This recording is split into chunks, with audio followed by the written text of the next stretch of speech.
Okay चलो start करते हैं, ठीक है। तो हम बात कर रहे हैं basic structure of the constitution की, ठीक है। तो बेसिक स्ट्रक्चर में हम बात करेंगे मतलब संविधान के आधारभूत ढांचे की, हम बात करेंगे आज की ये क्या है भैया, कहां से आया ये सिस्टम। तो हमने देखा कि 3 ऑर्गन है गवर्नमेंट के, एग्जीक्यूटिव, जुडिशरी और लेजिस्लेचर, है ना, न्यायपालिका, विधायिका और कार्यपालिका। और बात चलेगी भैया, हमने देखा कि संविधान का कस्टोडियन या संरक्षक किसको कहते हैं, तो जुडिशरी को कहते हैं, मतलब सुप्रीम कोर्ट को कहते हैं, है ना, कि संविधान को लेकर के कभी भी कोई चीज होगी, कोई भी क्वेश्चन उठेगा तो कौन डील करेगा, सुप्रीम कोर्ट देखेगी। अगर उसका इंटरप्रिटेशन करना होगा तो कौन देखेगा, है ना। अगर उस पर कोई क्वेश्चन उठेगा, उसके इंटरप्रिटेशन से रिलेटेड अगर कोई क्वेश्चन आएगा तो उसको कौन देखेगा, सुप्रीम कोर्ट देखेगा, ऑब्वियसली, क्योंकि वही जानता है ना लॉस के बारे में। किसको जानना होगा, मतलब जजेस को होगा नॉलेज की हमें होगा, मतलब पार्लियामेंटेरियन को होगा नहीं। वो ऐसा तो है नहीं कि वहां पे जजेस या एडवोकेट जाके बैठे हैं, जैसे तब बैठे थे जब हमारी कॉन्स्टिट्यूएंट असेंबली बनी थी। मैं कुछ बताना भूल गया था उस बारे में, मतलब जब अपन कॉन्स्टिट्यूएंट असेंबली पढ़ रहे थे ना, तो उसका क्रिटिसिज्म भी होता है कि कॉन्स्टिट्यूएंट, मतलब कुछ ना कुछ लोगों को तो चाहिए, तो उन्होंने बोला कि क्रिटिसाइज करो कॉन्स्टिट्यूएंट असेंबली को। तो कुछ क्रिटिक्स ये बोलते हैं कि भाई जो कॉन्स्टिट्यूएंट हमारी असेंबली थी वो उसमें सबसे ज्यादा जजेस थे, मतलब क्योंकि उस टाइम पे जो लोग थे, जैसे अभी का टाइम है, अभी लोग क्या कर रहे हैं, मोस्टली लोग बी कर रहे हैं, इसके पहले आए थे तो बीकॉम करते थे या कुछ करते थे। तो वो जो टाइम चलता था उस टाइम पे बी मतलब सॉरी ये एलएलबी करते थे, मतलब सबको बैरिस्टर बनना था, एडवोकेट बनना था, ये बनना था। तो वो वैसे ही टाइम चल रहा था। तो जितने सारे मतलब अगर अपन 389 मेंबर्स थे तो 389 में से सपोज 300 मेंबर्स जो थे वो एडवोकेट्स थे। इसलिए जब हम कॉन्स्टिट्यूशन पढ़ते हैं ना, तो देखना ऐसे ऐसे टर्म्स आते हैं, ऐसी ऐसी लैंग्वेज आती है कि इतनी एम्बिगुअस हो जाती है कि कॉम्प्लेक्सिटी बढ़ जाती है। क्यों, क्योंकि वकीलों ने बनाया, पंडितों ने बनाया होता तो उसमें ओम भूर्भुवः स्वः कुछ इस टाइप के संस्कृत वर्ड डले होते, क्योंकि जो जैसा बनाएगा उसकी तो छाप दिखेगी उसके ऊपर, है ना। तो बैरिस्टर्स, वकील, यही लोग भरे हुए थे, इन्हीं लोगों ने कॉन्स्टिट्यूशन बनाया। तो उसका दिखाई देता है कि यार कॉन्स्टिट्यूशन में इतनी ज्यादा मतलब कॉम्प्लेक्सिटी आ गई लैंग्वेज को लेकर के, और कॉन्स्टिट्यूशन हमारा इसलिए भी लेंदी हो गया, ठीक है।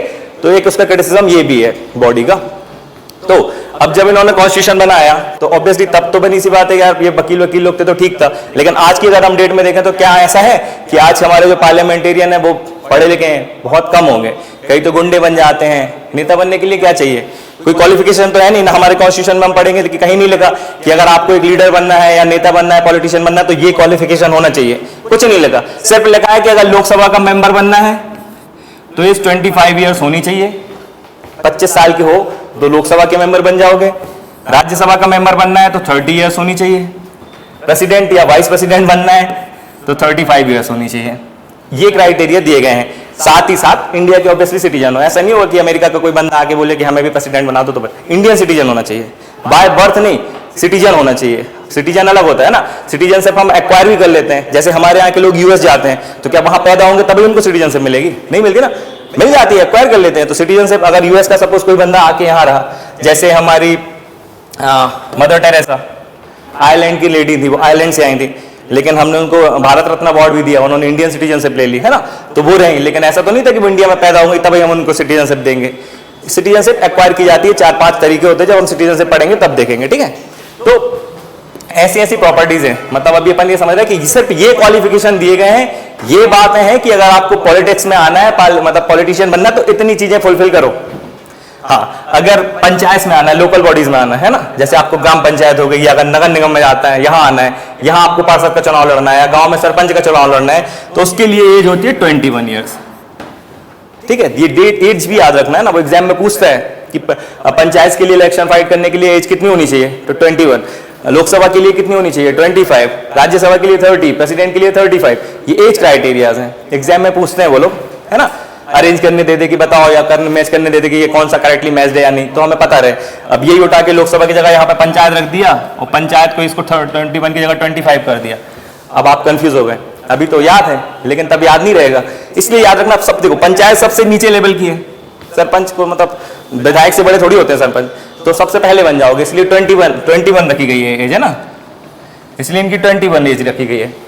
और सबसे इंटरेस्टिंग बात यह है कि हमारे जो सीएम है ना, पहले वो सरपंच ही हुआ करते थे।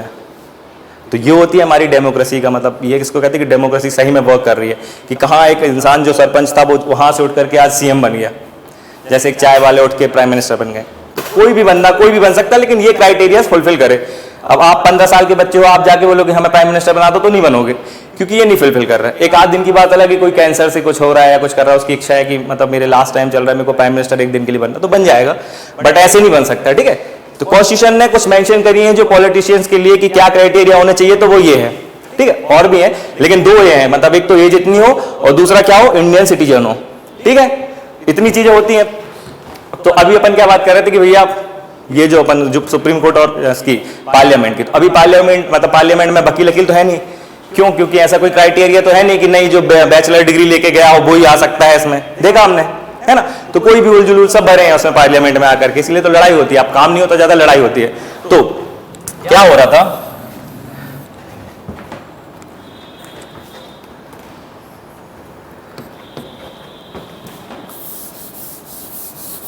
सेम कहानी चल रही थी तब। अब देखो जब अपन उस टाइम की बात कर रहे थे कि इंडिया में जब शुरू में हुआ 1950s की, तब क्या था कि बहुत कम लोगों के पास जमीन हुआ करती थी, ठीक, बहुत कम लोगों के पास प्रॉपर्टी थी।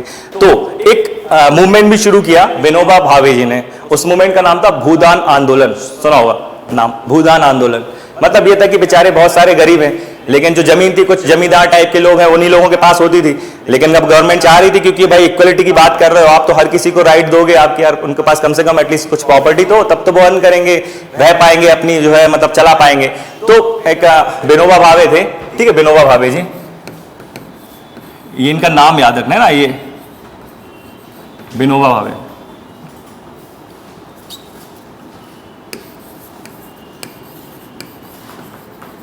है ना, विनोबा भावे थे, ठीक है। तो विनोबा भावे ने भूदान आंदोलन को लीड किया, और ये जाते थे लोगों के पास, जो जमींदार होते थे ना उनके पास जाके कहते थे और उनको बताते थे कि यार देखो सर आपके मतलब अपन देख रहे हैं भारत में इतनी गरीबी है, लोगों के पास खाने के लिए नहीं है, रहने के लिए नहीं है, तो एक काम करो आपके पास इतनी सारी जमीन है आप लोगों को दान कर दो। तो लोगों ने उनकी बात मानी और करना भी शुरू किया, दान करना भी शुरू किया ना, तो इनने बहुत बड़ा मूवमेंट चलाया। तो लोगों में काम यह था कि बस इक्विटेबल जो डिस्ट्रीब्यूशन है रिसोर्सेस का हो जाए, हर किसी लोग के पास कुछ ना कुछ इतनी प्रॉपर्टी तो हो एटलीस्ट की, कम से कम वो अपना सर्वाइवल जो है वो कर सके लाइफ का, ठीक है। तो ये मूवमेंट चला रहे थे वो, लेकिन हमारा कॉन्स्टिट्यूशन तो बन गया था 1950 में, अपन ने देखा अपन सोवरेन हो गए थे। अब क्या हुआ, दो चीजें अपन पढ़ेंगे, फंडामेंटल राइट्स, ठीक है, और डीपीएसपी। फंडामेंटल राइट जो होते हैं हमारे कॉन्स्टिट्यूशन में कहा गया कि यार इनको कोई भी मतलब पार्लियामेंट भी चाहे तो इनको हमसे अलग नहीं कर सकती, ना तो हमसे ले सकती है, अलग कर सकती है, ना तो टेक अवे कर सकती है, ना एवरेज कर सकती है, ना इनको कर्टल कर सकती है, ठीक है। किसी भी तरीके से फंडामेंटल राइट्स को ये नहीं हटा सकते, ठीक, ऐसा है। अब क्या था, ये जो चीज चल रही थी ना, तो फंडामेंटल राइट्स में ही, फंडामेंटल राइट्स में क्या हुआ कि आर्टिकल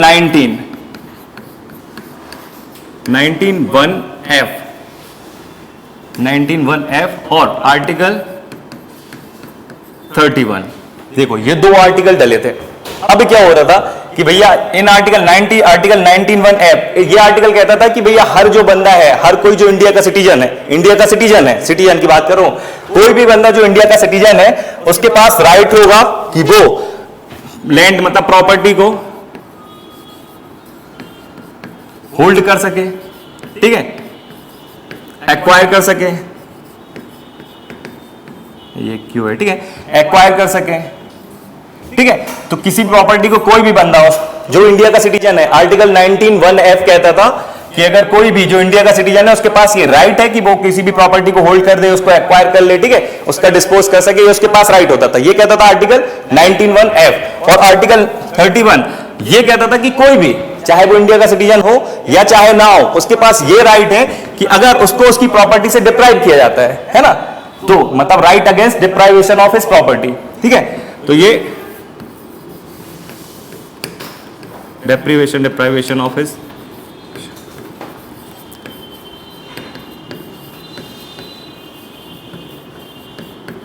ठीक है, तो ये अगेंस्ट में था, ठीक है। तो आर्टिकल 19(1)(f) क्या कहता है कि कोई भी बंदा जो इंडिया का सिटीजन हो, सिटीजन की बात कर रहा हूं, इंडिया का सिटीजन हो, उसके पास ये राइट होगा कि वो कोई भी प्रॉपर्टी मतलब रख सकता है, एक्वायर कर सकता है, उसको डिस्पोज कर सकता है जैसा उसको लगे। लेकिन आर्टिकल 31 ये क्या कहता था, ये कहता था कि भैया उसके पास ये भी अधिकार है कि अगर उसकी प्रॉपर्टी से उसे निकाला जाता है, ठीक है, वंचित किया जाता है, डिप्राइवेशन मतलब वंचित करना, अगर करा जाता है तो वो इसको लेकर के कोई सुप्रीम कोर्ट में जा सकता है। अब ये जो दोनों आते हैं आर्टिकल, ये आते हैं फंडामेंटल राइट के अंदर।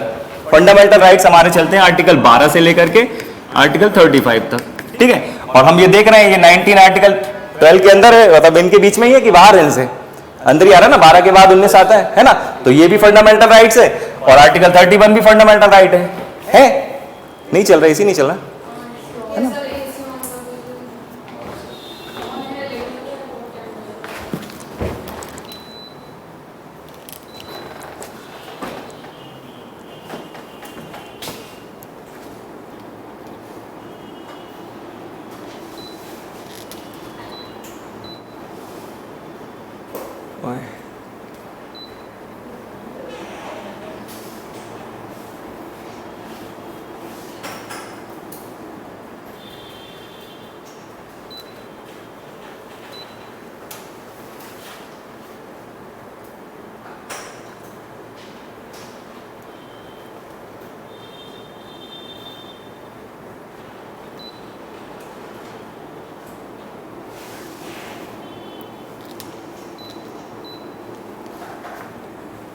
वर्क ही नहीं कर रहा है क्या?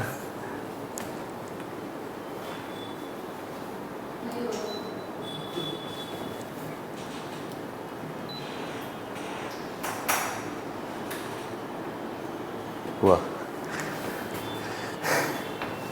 मैं खुद देख गया यार इधर पर।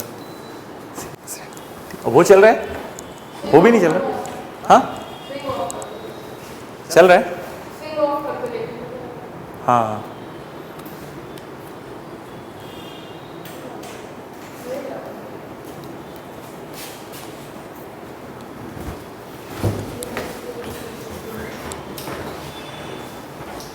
ठीक है।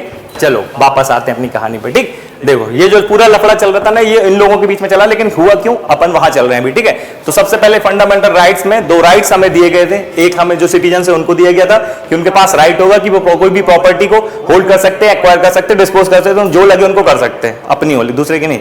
और दूसरा उनके पास ये राइट था कि अगर कोई मतलब ऑब्वियसली गवर्नमेंट, और कोई तो कर नहीं सकता, तो गवर्नमेंट उनको उनकी प्रॉपर्टी से डिप्राइव नहीं कर सकती, उनको वंचित नहीं कर सकती, मतलब है तो वो उनके पास रहेगी।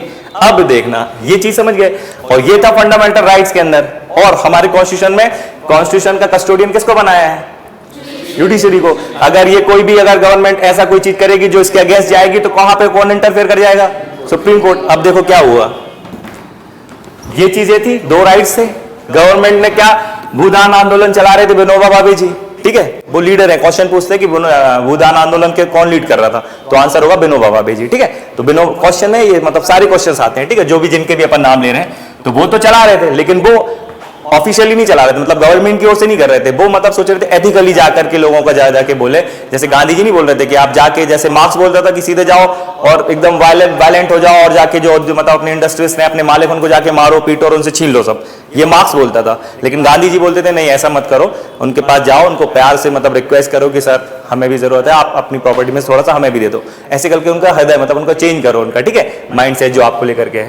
तो जो विनोबा भावे चला रहे थे वो मतलब गवर्नमेंट की ओर से नहीं था, वो एथिकली वो सोच रहे थे कि हम इनके पास जाएंगे, आपके पास ज्यादा प्रॉपर्टी है, हम आपसे बात करेंगे, आप हमारी बात मानोगे और जो इनके पास नहीं है उनको दे दोगे, ये चल रहा था। लेकिन हर कोई ऐसा तो होता नहीं है, कई होते हैं समझदार लेकिन कई नहीं होते, अखड़ू टाइप के होते हैं कि नहीं हम नहीं देंगे। अब आप वहां तो लड़ने थोड़ी लगोगे वहां उनसे जाके, क्योंकि किससे लड़ने जा रहे हो? जमींदारों से। जमींदार अपने आप में मतलब समझ रहे हो वजनदार आदमी होता था, कई गाँव उसके अंदर में आते थे, आज भी होता है, मतलब जमींदार नहीं बोलते लेकिन आज भी ऐसे होते हैं कि उनको मालगुजार बोलते हैं एक तरीके से, कैसे उनके गाँव उनके अंडर में आते हैं। उनको भली पता चले मेरे पापा के पास बहुत सारी प्रॉपर्टी थी, अब पापा लोगों को उनके बारे में पता नहीं था। अब जैसे वहां से नहर निकलनी है, कैनाल, तो गवर्नमेंट जाएगी यहाँ से यहाँ तक कैनाल निकलनी है, ठीक, जैसे अब जब वहां पे जाके पूरा उनका सर्वे होता है तो पता चलता है कि यार देखो इसके पेपर्स किसके नाम पे हैं, तो पता चले मैं करोड़पति निकल रहा हूँ, वो पूरी प्रॉपर्टी मेरे नाम पे है। ऐसा हुआ है अभी हमारे गाँव के पास एक थे, उनके पास कुछ नहीं था लेकिन वहां से कैनाल निकल रही थी, नहर निकल रही थी इरिगेशन के लिए, तो जब पेपर्स देखे गए तो पता चला कि इनके नाम पे पेपर्स हैं, तो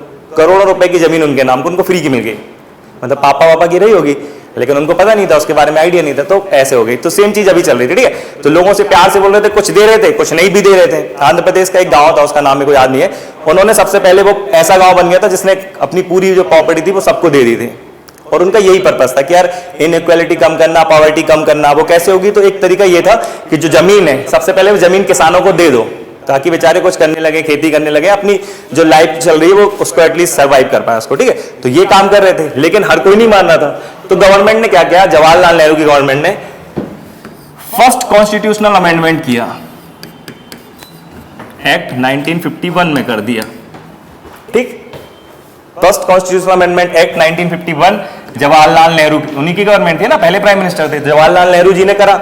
इस कॉन्स्टिट्यूशनल अमेंडमेंट से उन्होंने एक नई, अभी हम शेड्यूल देखेंगे क्या होता है, नया शेड्यूल जोड़ा, 9th शेड्यूल, है ना, 9th शेड्यूल जोड़ा। मतलब 9th शेड्यूल जोड़ा मतलब एक चीज यहां से क्लियर हो गई कि जब हमारा ओरिजिनल कॉन्स्टिट्यूशन बना था तब उसमें 8 ही शेड्यूल थे, क्योंकि 9वां तो अब जोड़ा ना।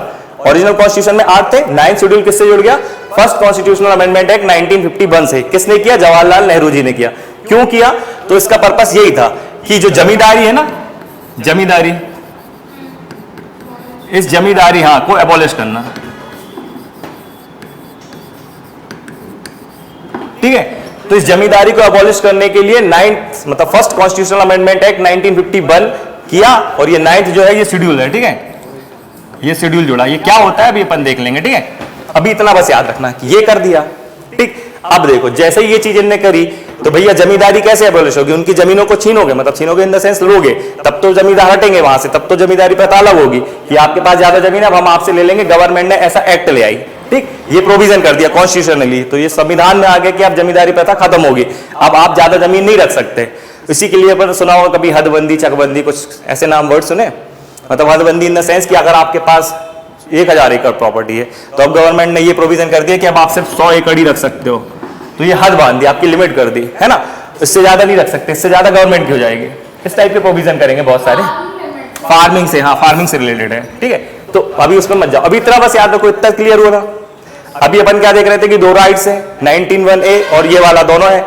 अब दोनों क्या कर रहे थे कि फंडामेंटल राइट से अगर मतलब अगर गवर्नमेंट उसमें इंटरफेयर करती तो जुडिशरी आ जाती, और इनने यही किया। अब क्योंकि इक्विटेबल डिस्ट्रीब्यूशन करना था प्रॉपर्टीज का, रिसोर्सेज का, और ये लोग अच्छे से समझदारी से मान नहीं रहे थे, तो उन्होंने पहला कॉन्स्टिट्यूशन अमेंडमेंट 1951 में कर दिया, ठीक है। इस अमेंडमेंट से 9th शेड्यूल जोड़ा और उस शेड्यूल में क्या लिख दिया कि जमींदारी को एबॉलिश करना है, ठीक, ये प्रोविजन कर दिया। इस प्रोविजन को जैसे ही हुआ तो जमींदारों की जमीन उनसे छीनी जाने लगी, है ना।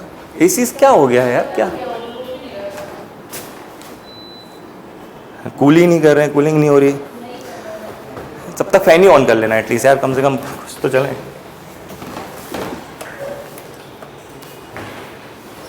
हाँ भैया फैन ऑन कर लेना।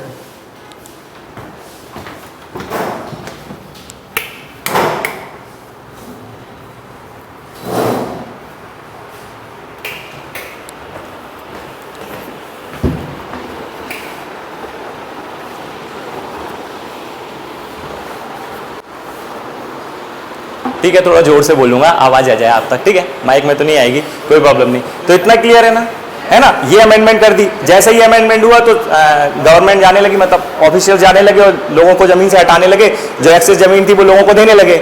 अब देखो, अब गवर्नमेंट ने किन से पंगा लिया, गवर्नमेंट ने पंगा लिया इन जमींदारों से। ऐसा नहीं करा था गवर्नमेंट ने कि गरीबों से छीन के जमीन जमींदारों को दे रही हो, अगर ऐसा करे होता तो गरीब के पास तो कोई ऑप्शन ही नहीं था, वो थोड़ी जा पहुंच पाता जुडिशरी तक, लेकिन ये पहुंच सकते थे, ये रईस लोग थे, वजनदार लोग थे ये, तो ये चले गए कहाँ, सुप्रीम कोर्ट के पास।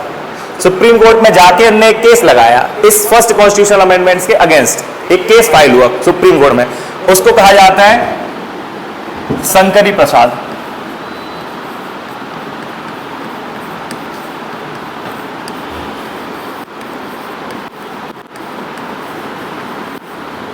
ठीक है, वर्सेस यूनियन ऑफ इंडिया।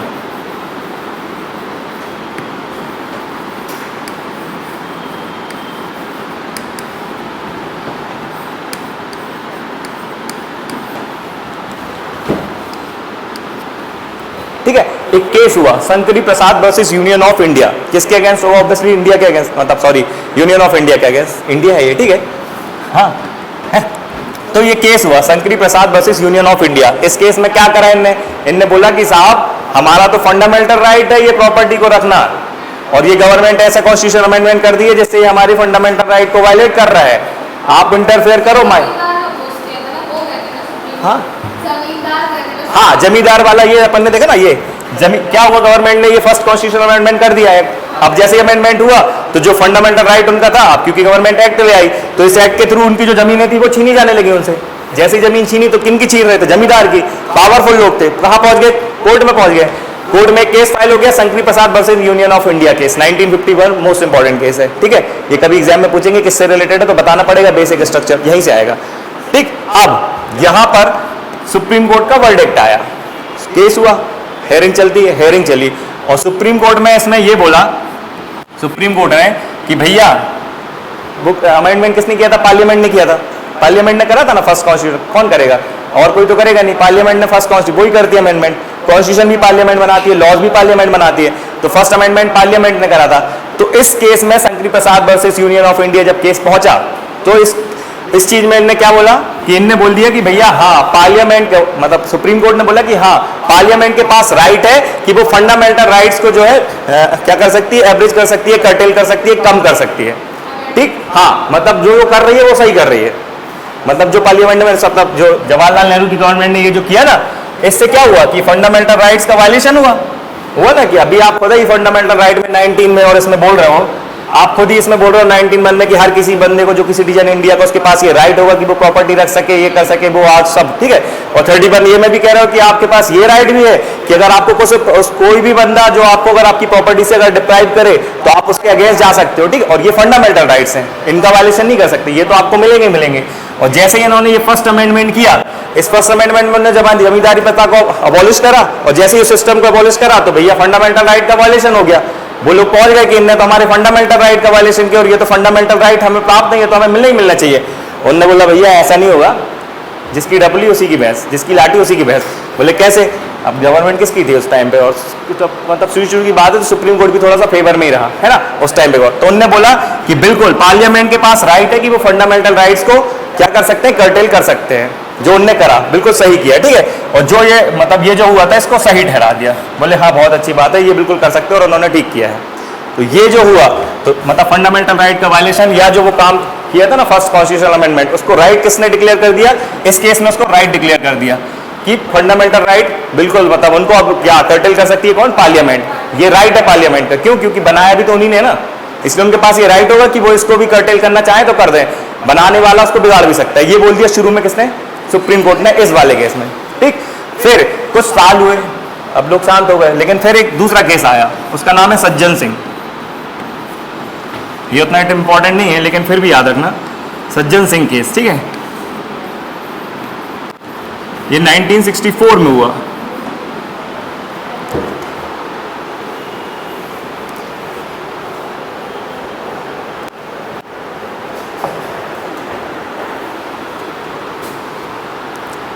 लिख लिया? सज्जन सिंह 1964 में हुआ। इस केस में सुप्रीम कोर्ट ने जो शंकरी प्रसाद ने अपना वर्डिक्ट दिया था उसको बोला बिल्कुल सही। ये एक्चुअली हुआ था 17th कॉन्स्टिट्यूशनल अमेंडमेंट को लेकर के, है ना। वो लोग पहुंच गए थे, लेकिन ये क्या है उतना जरूरी नहीं है। बस इसको बस इसलिए याद रखना, इसलिए मैंने बोला कि इतना इंपॉर्टेंट नहीं है। तो बस इसको इसलिए याद रखना कि सज्जन सिंह ने भी बोला कि जो शंकरी प्रसाद ने बोला है कोर्ट ने कि फंडामेंटल राइट के मतलब को कर्टेल करने का राइट पार्लियामेंट के पास है, वो बिल्कुल सही है। इसको उसने फिर यहाँ पर इस केस में फिर से दोबारा से बोल दिया कि वो बिल्कुल करेक्ट है, पार्लियामेंट ऐसा कर सकती है। ठीक, तो अभी तक 2 राउंड हुए, दोनों राउंड में कौन ने बाजी मान ली? पार्लियामेंट जीत रही। जुडिशरी पीछे चल रही है, अभी जुडिशरी ने खुद ही अपनी हार मान के बैठी है, पार्लियामेंट जीत रही। 2 केस में तो जीत गई। अब तीसरा केस हुआ, तीसरा केस मोस्ट इंपॉर्टेंट, गोलकनाथ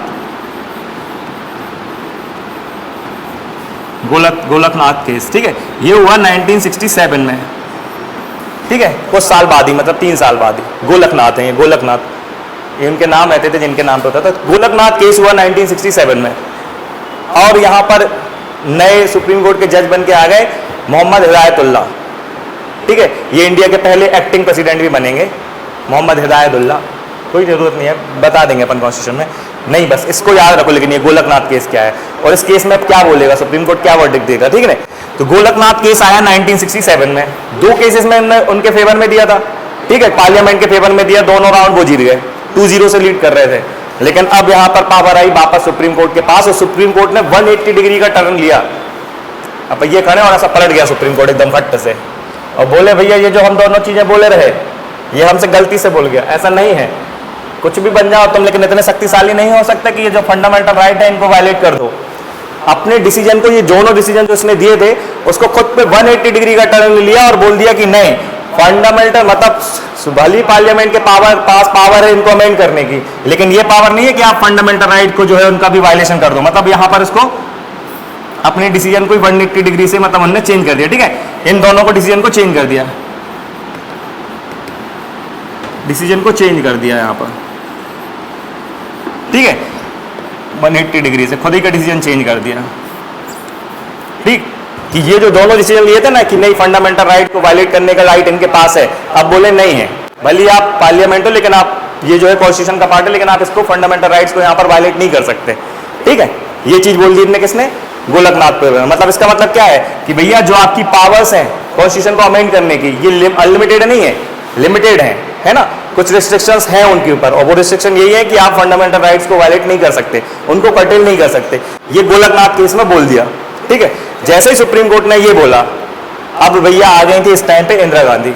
अभी तक तो जो हम ईयर देख रहे हैं, इस टाइम जवाहरलाल नेहरू जी थे, इस टाइम पर अपने तभी भी जवाहरलाल नेहरू थे, लेकिन फिर उनके बाद अपने क्या बोलते लाल कृष्ण, सॉरी क्या नाम है वो, शास्त्री जी आ गए थे, है ना।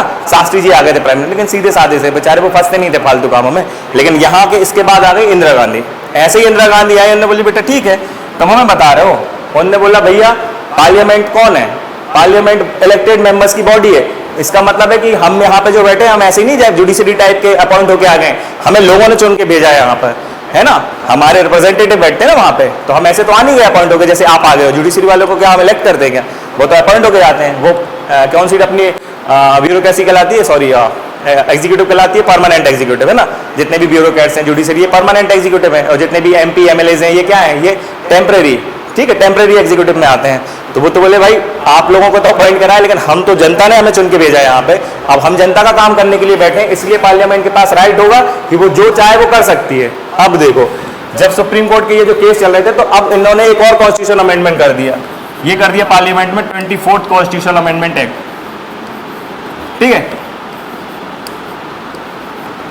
24वां संविधान संशोधन 1971 करा, और उनने बोला कि जो आपने गोलकनाथ में बोला ना, बिल्कुल गलत बोला है। पार्लियामेंट के पास पावर है कि उसको जितनी मर्जी हो, जो भी पार्ट कॉन्स्टिट्यूशन का लगे उसको अमेंड कर दे, और सुप्रीम कोर्ट जो है या कोई भी मतलब जो भी सुप्रीम कोर्ट है या जो भी अदर जुडिशरीज हैं, उनके पास ये राइट नहीं होगा कि आप इसको जो है नल एंड वॉइड डिक्लेयर कर दो। ठीक है, तो इस चीज को ये क्लियर नहीं कर सकते। मतलब इनके पास अनलिमिटेड पावर रख ली उन्होंने खुद के पास, अनलिमिटेड पावर्स हैं। ये इंदिरा गांधी गवर्नमेंट लेकर के आई थी, इंदिरा जी की गवर्नमेंट थी ये।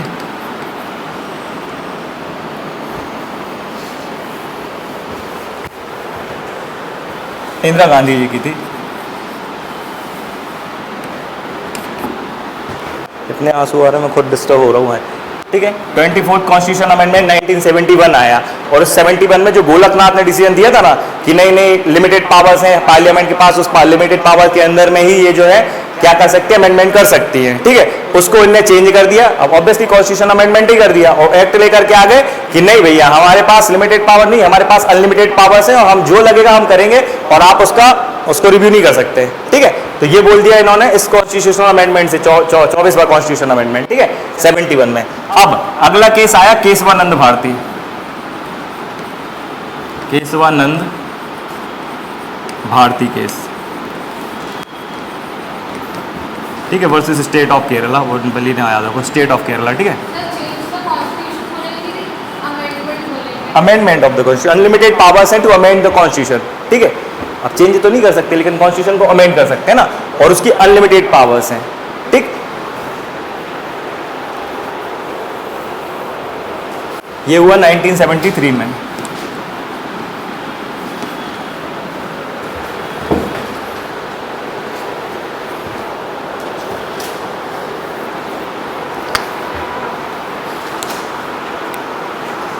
ठीक है, अब देखो, जब ये Kesavananda Bharati versus state of Kerala का केस हुआ ना, तो अब इस केस में क्या किया, इस केस में जो इसके पहले वाला केस हुआ था ना, ये गोलकनाथ केस, इसमें एक चीज और नोटिस मतलब नोट डाउन कर लेना कि ये जो गोलकनाथ केस था ना, ये पहली बार ऐसा हुआ था कि सबसे बड़ी बेंच, कॉन्स्टिट्यूशनल बेंच बनी थी इस केस के लिए।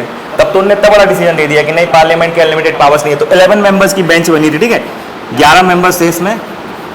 कभी पूछे कि यार सबसे पहली सबसे बड़ी लार्जेस्ट बेंच इनमें से किस केस में बनी, मतलब कॉन्स्टिट्यूट करी गई थी, तो फिर आंसर हुआ गोलकनाथ केस में, है ना। इस केस में सबसे बड़ी मेंबर्स की 11 मेंबर्स के जजेस की बेंच बनाई गई थी, कॉन्स्टिट्यूशनल बेंच। उस बेंच ने दिया था कि नहीं अनलिमिटेड पावर्स नहीं है, ये बोला था गोलकनाथ केस में। ठीक, फिर उसके बाद 24th कॉन्स्टिट्यूशनल अमेंडमेंट हुआ, एक्ट हुआ 1971 का।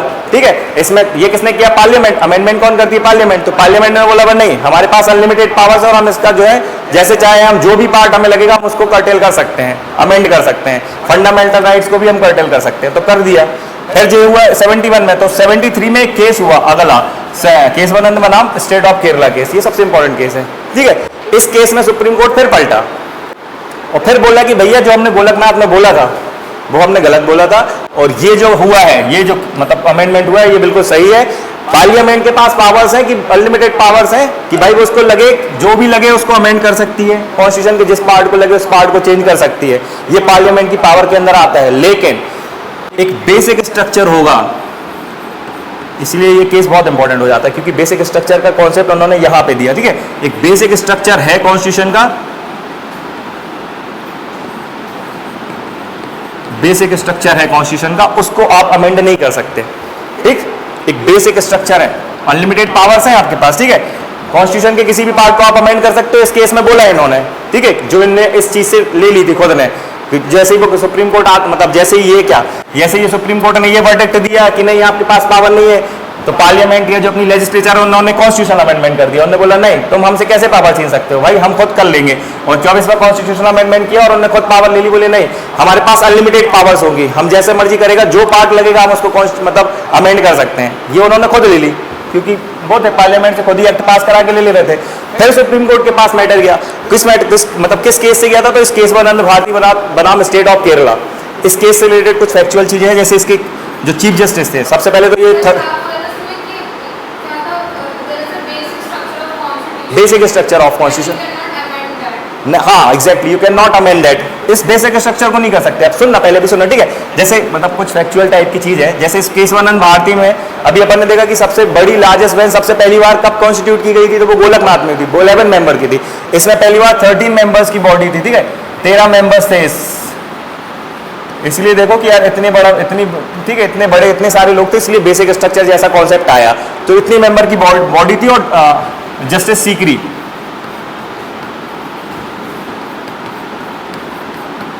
सीकरी जस्टिस सीकरी इसको हेड कर रहे थे, ठीक, लीड कर रहे थे, ठीक है, चेयर कर रहे थे इस बेंच को, ठीक है। तो ये कभी एग्जाम में पूछे, आज तक पूछा नहीं है, लेकिन बहुत हाईलाइटेड था, तो कभी भी पूछ लेगा, है ना। कितने मेंबर बॉडी थी, या तो ये पूछेगा केशवानंद भारती केस किससे रिलेटेड है, तो बेसिक स्ट्रक्चर से रिलेटेड है, ये पूछेगा। इसमें कितने मेंबर्स है, ये, इसके यहाँ पे जज कौन थे उस टाइम पे, तो सीकरी थे, ठीक है। 3 चीजें हैं, इतनी ये फैक्चुअल है, इसको याद रखना। अब इस केस में क्या बोला, इस केस ने बोला कि भैया जो 24वां कॉन्स्टिट्यूशन अमेंडमेंट आपने किया है बिल्कुल सही किया है, आपके पास बिल्कुल पावर्स हैं, कि क्योंकि आप ही बना रहे हो लॉ, तो आपके पास पावर है कि आपको जो पार्ट लगे, जिस भी जो मर्जी आए कॉन्स्टिट्यूशन में आप करो, अनलिमिटेड पावर्स हैं। लेकिन एक बेसिक स्ट्रक्चर है हमारे कॉन्स्टिट्यूशन को, उसको आप नहीं चेंज कर सकते। बेसिक स्ट्रक्चर में हमने सबसे पहली चीज क्या डाल दी, ये किसको अमेंड कर रहे थे, फंडामेंटल राइट्स को कर रहे थे। तो उन्होंने बोला कि सबसे पहला बेसिक स्ट्रक्चर तो फंडामेंटल राइट है, ये देख रहे हो, तो तुम्हें लेके भी तुम्हें कुछ नहीं दिया, मतलब तुमसे दे के भी तुम्हें कुछ नहीं दिया, कि भाई तुम्हें बोल तो दिया कि तुम सब कर सकते हो, लेकिन ये जो है ये फंडामेंटल राइट बेसिक स्ट्रक्चर का पार्ट है, इसलिए तुम इसको नहीं अमेंड कर सकते, क्योंकि ये बेसिक स्ट्रक्चर का पार्ट है। समझ ना, लॉलीपॉप टाइप का दिखा के तुमसे छीन लिया, कि बोल तो दिया कहने के लिए कि भाई हाँ आप पार्लियामेंट हो और एक इलेक्टेड बॉडी हो, इसलिए आपको जो मर्जी आए आप कर लो, बिल्कुल जो लगे वो तहस नहस कर दो, संविधान को यहाँ बाहर कर दो, लेकिन एक बेसिक स्ट्रक्चर है, इसको नहीं बदल सकते। डिफाइन नहीं किया बेसिक स्ट्रक्चर क्या है, बस बता दिया कि बेसिक स्ट्रक्चर में ये फंडामेंटल राइट आता है उस टाइम पे, और अभी तक नहीं डिफाइन हुआ है कि बेसिक स्ट्रक्चर क्या है। अभी तक सुप्रीम कोर्ट ये नहीं बता पाया कि ये बेसिक स्ट्रक्चर है, बस उन्होंने ये बता दिया कि बेसिक स्ट्रक्चर में फंडामेंटल राइट हो गया, सोवरेनिटी हो गई, ठीक है, रिपब्लिक हो गया, डेमोक्रेसी हो गई, इन चीजों को नहीं कर सकते, जो अपन बार बार हमेशा से शुरू से पढ़ते आ रहे कि यार हमारा सोवरेन है, तो ऐसा नहीं होगा कि आप चेंज कर दो कॉन्स्टिट्यूशन में कि अब हम सोवरेन नहीं होंगे, अब हम डोमिनियन होंगे, या हम सेक्युलर हैं, तो ऐसा नहीं होगा कि अब हम सेक्युलर नहीं होंगे, इस टाइप की चीजें। तो ये सारी चीजें किससे आई, इस वाले केस से आई, ठीक है। तो कौन से केस से आई थी ये, है ना, केशवानंद भारती से। यहां से आ गया बेसिक स्ट्रक्चर का क्या अपना,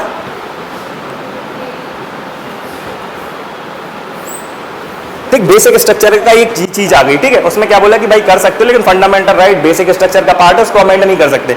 उसके साथ उन्होंने बहुत सारी चीजें और भी डिफाइन कर दी, जैसे supremacy of the constitution, sovereignty of the country, ठीक है, सेक्युलरिज्म, ये सारी चीजें बोली, ये सारे बेसिक स्ट्रक्चर के पार्ट हैं, इनको नहीं बदल सकते आप। बाकी जो लगे तो कर दो, तो बचा क्या उनके पास, वो पहली बात तो लड़ किस लिए रहे थे, ये फंडामेंटल राइट को अमेंड करने के लिए, और तुमने बोल दिया कि यही हमारे क्या है बेसिक स्ट्रक्चर का पार्ट है, इनको नहीं आप अलग कर सकते, तो वो नहीं कर सकते थे। ये चीज हुई। अब देखना 73 में हुआ था, अगला कॉन्स्टिट्यूशन अमेंडमेंट कर दी इंदिरा गांधी जी ने, 39th कॉन्स्टिट्यूशनल अमेंडमेंट 1975, 39 में तो 39वां ना, 39 कॉन्स्टिट्यूशनल अमेंडमेंट एक्ट 1975 में इंदिरा गांधी जी ने कर दिया। अब ये अमेंडमेंट क्यों करा था? तो इस अमेंडमेंट को करके इंदिरा गांधी जी ने वो ये बोला कि जो पीएम मतलब पीएम और स्पीकर ऑफ द लोकसभा, अरे यार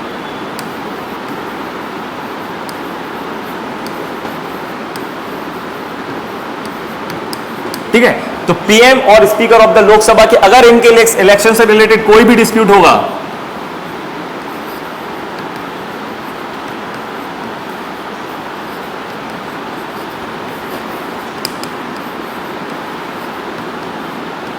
ठीक है, इनसे रिलेटेड अगर कोई भी इनके इलेक्शन से रिलेटेड कोई भी डिस्प्यूट होगा तो उसको पूरे देश के अंदर कोई भी जुडिशरी उसको नहीं मतलब कर सकती, वो किसी भी जुडिशरी के जुडिडिक्शन में नहीं आएगा। मतलब इनसे रिलेटेड अगर कोई भी डिस्प्यूट होगा तो उसको कोई भी जुडिशरी मतलब कोई भी कोर्ट में नहीं सुना जाएगा, कोई भी कोर्ट उसको रिजॉल्व नहीं करेगा। अगर पीएम के इलेक्शन से रिलेटेड क्या हुआ इंदिरा गांधी जी ने इलेक्शन लड़ा और इंदिरा गांधी जी इलेक्शन हार रही थी, लेकिन वो अपनी फर्जी वादा करके वो इलेक्शन जीत गई। तो एक यूपी से लड़ी थी, इलाहाबाद से नहीं, यूपी में एक जगह है वहां से लड़ी थी। तो जहां से केस लड़ी थी तो लोगों को पता था कि ये गलत तरीके से जीती है, माल प्रैक्टिस कर करके ये जो है ने अपने इलेक्शन में जीत दर्ज करी है, तो उन्होंने एक केस लगा दिया, इनके अगेंस्ट में फाइल कर दिया। तो इलाहाबाद हाईकोर्ट पे हेयरिंग चल रही थी, यूपी का हाईकोर्ट इलाहाबाद हाईकोर्ट है वहां पर है, तो उसमें हेयरिंग चल रही थी। उस हाईकोर्ट ने देखा कि इंदिरा गांधी जी जो है वो इस केस में गिल्टी है और उन्होंने गलत तरीके से इलेक्शन जीता है और उनके इलेक्शन को इनवैलिड करार दे दिया। मतलब जो एमपी बनी थी लोकसभा में जीत करके, अब वो एमपी नहीं रही नहीं गई है ना, इनवैलिड डिक्लेयर कर दिया। तो जैसे इलाहाबाद हाईकोर्ट का वर्डिक्ट आया कि भैया आपका इलेक्शन खराब मतलब निरस्त किया जाता है, आप नहीं हो एमपी, और जो इंसान एमपी से पीएम बनना था लेकिन अब आप एमपी ही नहीं रह गए, आपका इलेक्शन ही खराब कर दिया। तो उसने क्या किया, लेकिन अपन पढ़ते हैं कि 6 महीने तक तो आप रह सकते हो प्राइम मिनिस्टर। तो अपनी इस चीज को सेफ रखने के लिए कि हम वहां पे वापस बने रहें, उन्होंने ये 39 कॉन्स्टिट्यूशनल अमेंडमेंट एक्ट कर दिया। और उसमें क्या बोला कि पीएम और speaker of the Lok Sabha, PM कौन थी, खुद ही थी, और खुद के इलेक्शन और इससे रिलेटेड अगर इलेक्शन का कोई भी डिस्प्यूट है तो उसको कोई भी किसी भी हाई कोर्ट किसी भी कोर्ट में देश की कहीं पे भी नहीं सुना जाएगा। कौन सुनेगा? तो खुद हम पार्लियामेंट, और पार्लियामेंट में कौन बैठा है, यही बैठी है। तो ये कर दिया इन्होंने, है ना। देख रहे थे कैसे चेंज कर रही थी, क्या कर रही थी, ठीक। उन्होंने बोला बहुत अच्छी बात है भैया कर दो, लेकिन इसको भी उन्होंने कैंसिल कर दिया। अब देखो ये चीज हुई,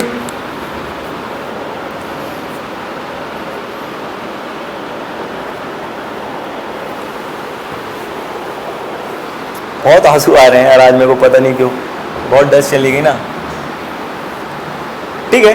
तो ये इस केस में ये कर दिया इन्होंने, ठीक। इन्होंने ये चीज बोली, लेकिन फिर इनके नाम पे इंदिरा नेहरू गांधी, ठीक है, इंदिरा नेहरू गांधी केस हुआ 1975 में, ठीक है। और जो इन्होंने करा था इसमें इसको गलत डिक्लेयर कर दिया सुप्रीम कोर्ट ने, बोला कि यार ऐसा नहीं हो सकता, जुडिशरी तो कर सकती है, आप अगर इलेक्शन में यहाँ नहीं हमें करने दोगे तो कैसे इलेक्शन फ्री और फेयर होगा, आपने तो अनफेयर कर दिया यहाँ पर ही, है ना। तो इस केस में उन्होंने इसको कैंसिल कर दिया कि नहीं ऐसा नहीं होगा, हम कर सकते हैं हेयरिंग आपकी। तो इस केस में ये चीज कर दी। अब देखो यहाँ पर हुई, अब सबसे बड़ा चीज आएगी खतरनाक वाली, 42nd कॉन्स्टिट्यूशनल अमेंडमेंट एक्ट, ठीक है, 1976, और लग गई इमरजेंसी। जैसे ही इनका इलेक्शन इनवैलिड डिक्लेयर हुआ और ये केस में ये हार गई, दोनों तरीके से गई, तो इनने लगा दी देश में इमरजेंसी और लेके आ गए मतलब 42nd कॉन्स्टिट्यूशनल अमेंडमेंट एक्ट 1976 ले आए, है ना। और इस एक्ट में इन्होंने बहुत सारी चीजें कर दी। क्या कर दी कि पता ही अपन को कि नहीं पता तुझे थोड़ा, जैसे कि भाई इनने वो तो वर्ड जोड़े थे प्रीएम्बल में, अपन ने देखे थे 3 वर्ड सिस दे दी, है ना, सोवरेन नहीं, सेक्युलर, सोशलिस्ट और इंटीग्रिटी, है ना, सिस दे दी थी। सिस थी मतलब यही बन गई थी सिस। तो वो वर्ड जोड़े, जो हमारे लेजिस्लेचर का जो टेन्योर होता है, जैसे अभी पार्लियामेंट या हमारी असेंबलीज हैं, इनका कितना टेन्योर होता है, 5 साल, उनने बढ़ा के 6 साल कर दिया, है ना। और बोले कि यार ये चीज जुडिशियल रिव्यू में नहीं आएगी, फलाना ढिकाना, बहुत सारे चेंजेस करे। उन्हीं में तो ये वाला चेंज करा और बोला कि भैया सेम चीज है, फिर वही वाली पावर वाली कि कॉन्स्टिट्यूशन को अमेंड करने की हमारी पावर्स अनलिमिटेड है और आप जो है इसका जुडिशियल रिव्यू नहीं कर सकते। जुडिशियल रिव्यू मतलब केस में नहीं देखा जा सकता, ठीक है, आपके अंडर में नहीं आएगा। एक बार फिर से यहाँ पे इन्होंने बोल दिया, लेकिन सुप्रीम कोर्ट फिर वापस आएगा और फिर अगला केस होगा मिनर्वा मिल्स केस।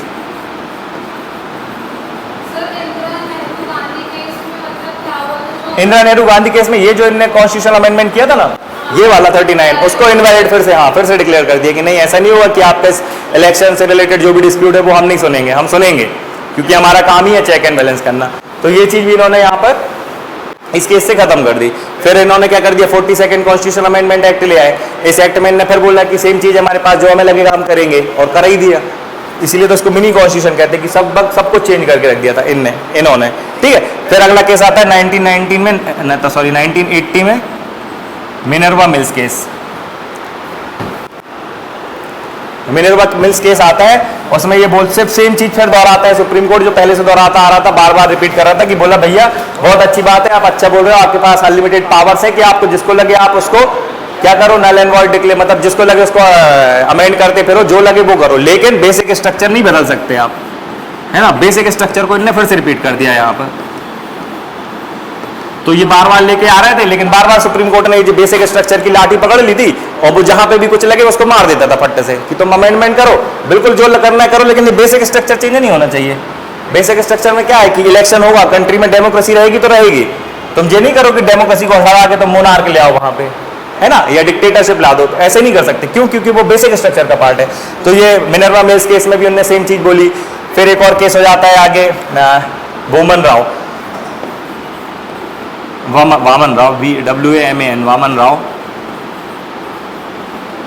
ये 1981 में केस होता है। ठीक है, इस केस में फिर सेम चीज रिपीट कर देता है कि भैया बेसिक स्ट्रक्चर को नहीं कर सकते, जो लगे आप कर सकते हो।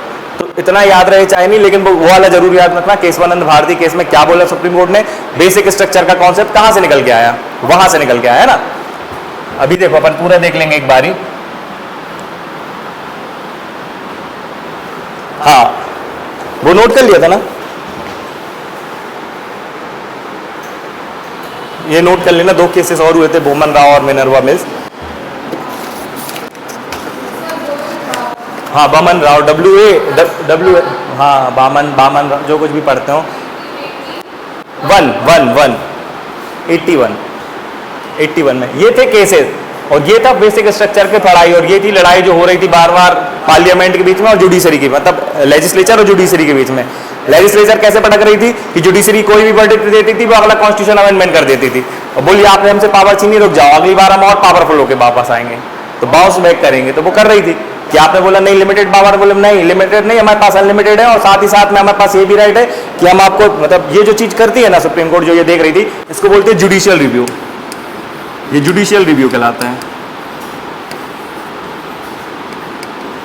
ना, कि जुडिशियल रिव्यू में सुप्रीम कोर्ट ये देखती है कि क्या कहीं मतलब जो लेजिस्लेचर है वो कहीं ऐसा लॉ, ऐसा एक्ट तो नहीं बना रही जो हमारे, ये ही समझ लो आप, बेसिक स्ट्रक्चर के अगेंस्ट हो, तो ये इसके अंडर में देखती है। या जो एग्जीक्यूटिव है वो कहीं कोई ऐसा ऑर्डर तो नहीं पास कर रही जिससे बेसिक स्ट्रक्चर, मतलब या तो किसी के फंडामेंटल राइट्स वायलेट हो रहे हो, या हमारी डेमोक्रेसी को कोई खतरा हो रहा हो, कोई भी ऐसी चीज, तो ये क्या काम करती है, ये इसी के अंडर में देखती है। मतलब जुडिशरी होती है ना, वो जुडिशियल रिव्यू से ये चेक कर लेती है कि कुछ ऐसा तो नहीं है। अगर उनको लगता है कि ऐसा है तो उसको नल एंड वॉइड डिक्लेयर कर देती है, जो अभी तक वो कर ही रहे थे, है ना। अब देखो शुरू से देखो एक बार, फिर तब अच्छे से क्लियर होगा कि हो क्या रहा था। मेरे को खुद थोड़ा सा मतलब बार बार ध्यान यहाँ जा रहा है ना, तो मैं सही से बता नहीं पा रहा हूँ। देखो यार, अपन देख रहे थे कि क्या हुआ, तो क्वेश्चन ठीक है।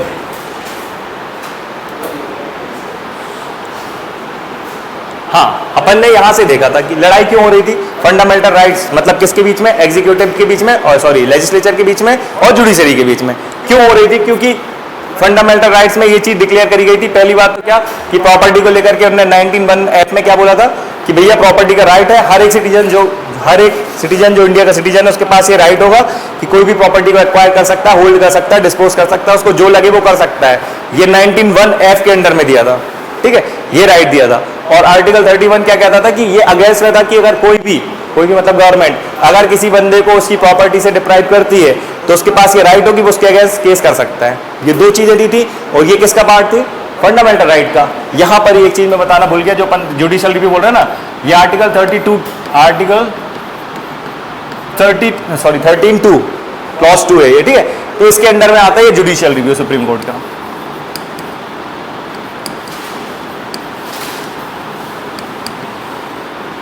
अब देखो थोड़ा सा अब यहां से और क्लियर होगा, जैसे है ना, अपन क्या देख रहे हैं, फंडामेंटल राइट्स कहां से कहां तक है, 12 से लेके 35 तक।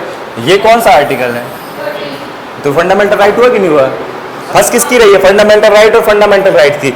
ये वाली चीजें कौन अलग कर रहा था? तो ये लेजिस्लेचर अलग कर रही थी, है ना, कि ये छीन रही थी। और ये देख कौन रहा था? तो ये जुडिशरी देख रही थी, है ना, जुडिशरी देख रही थी ये चीजें।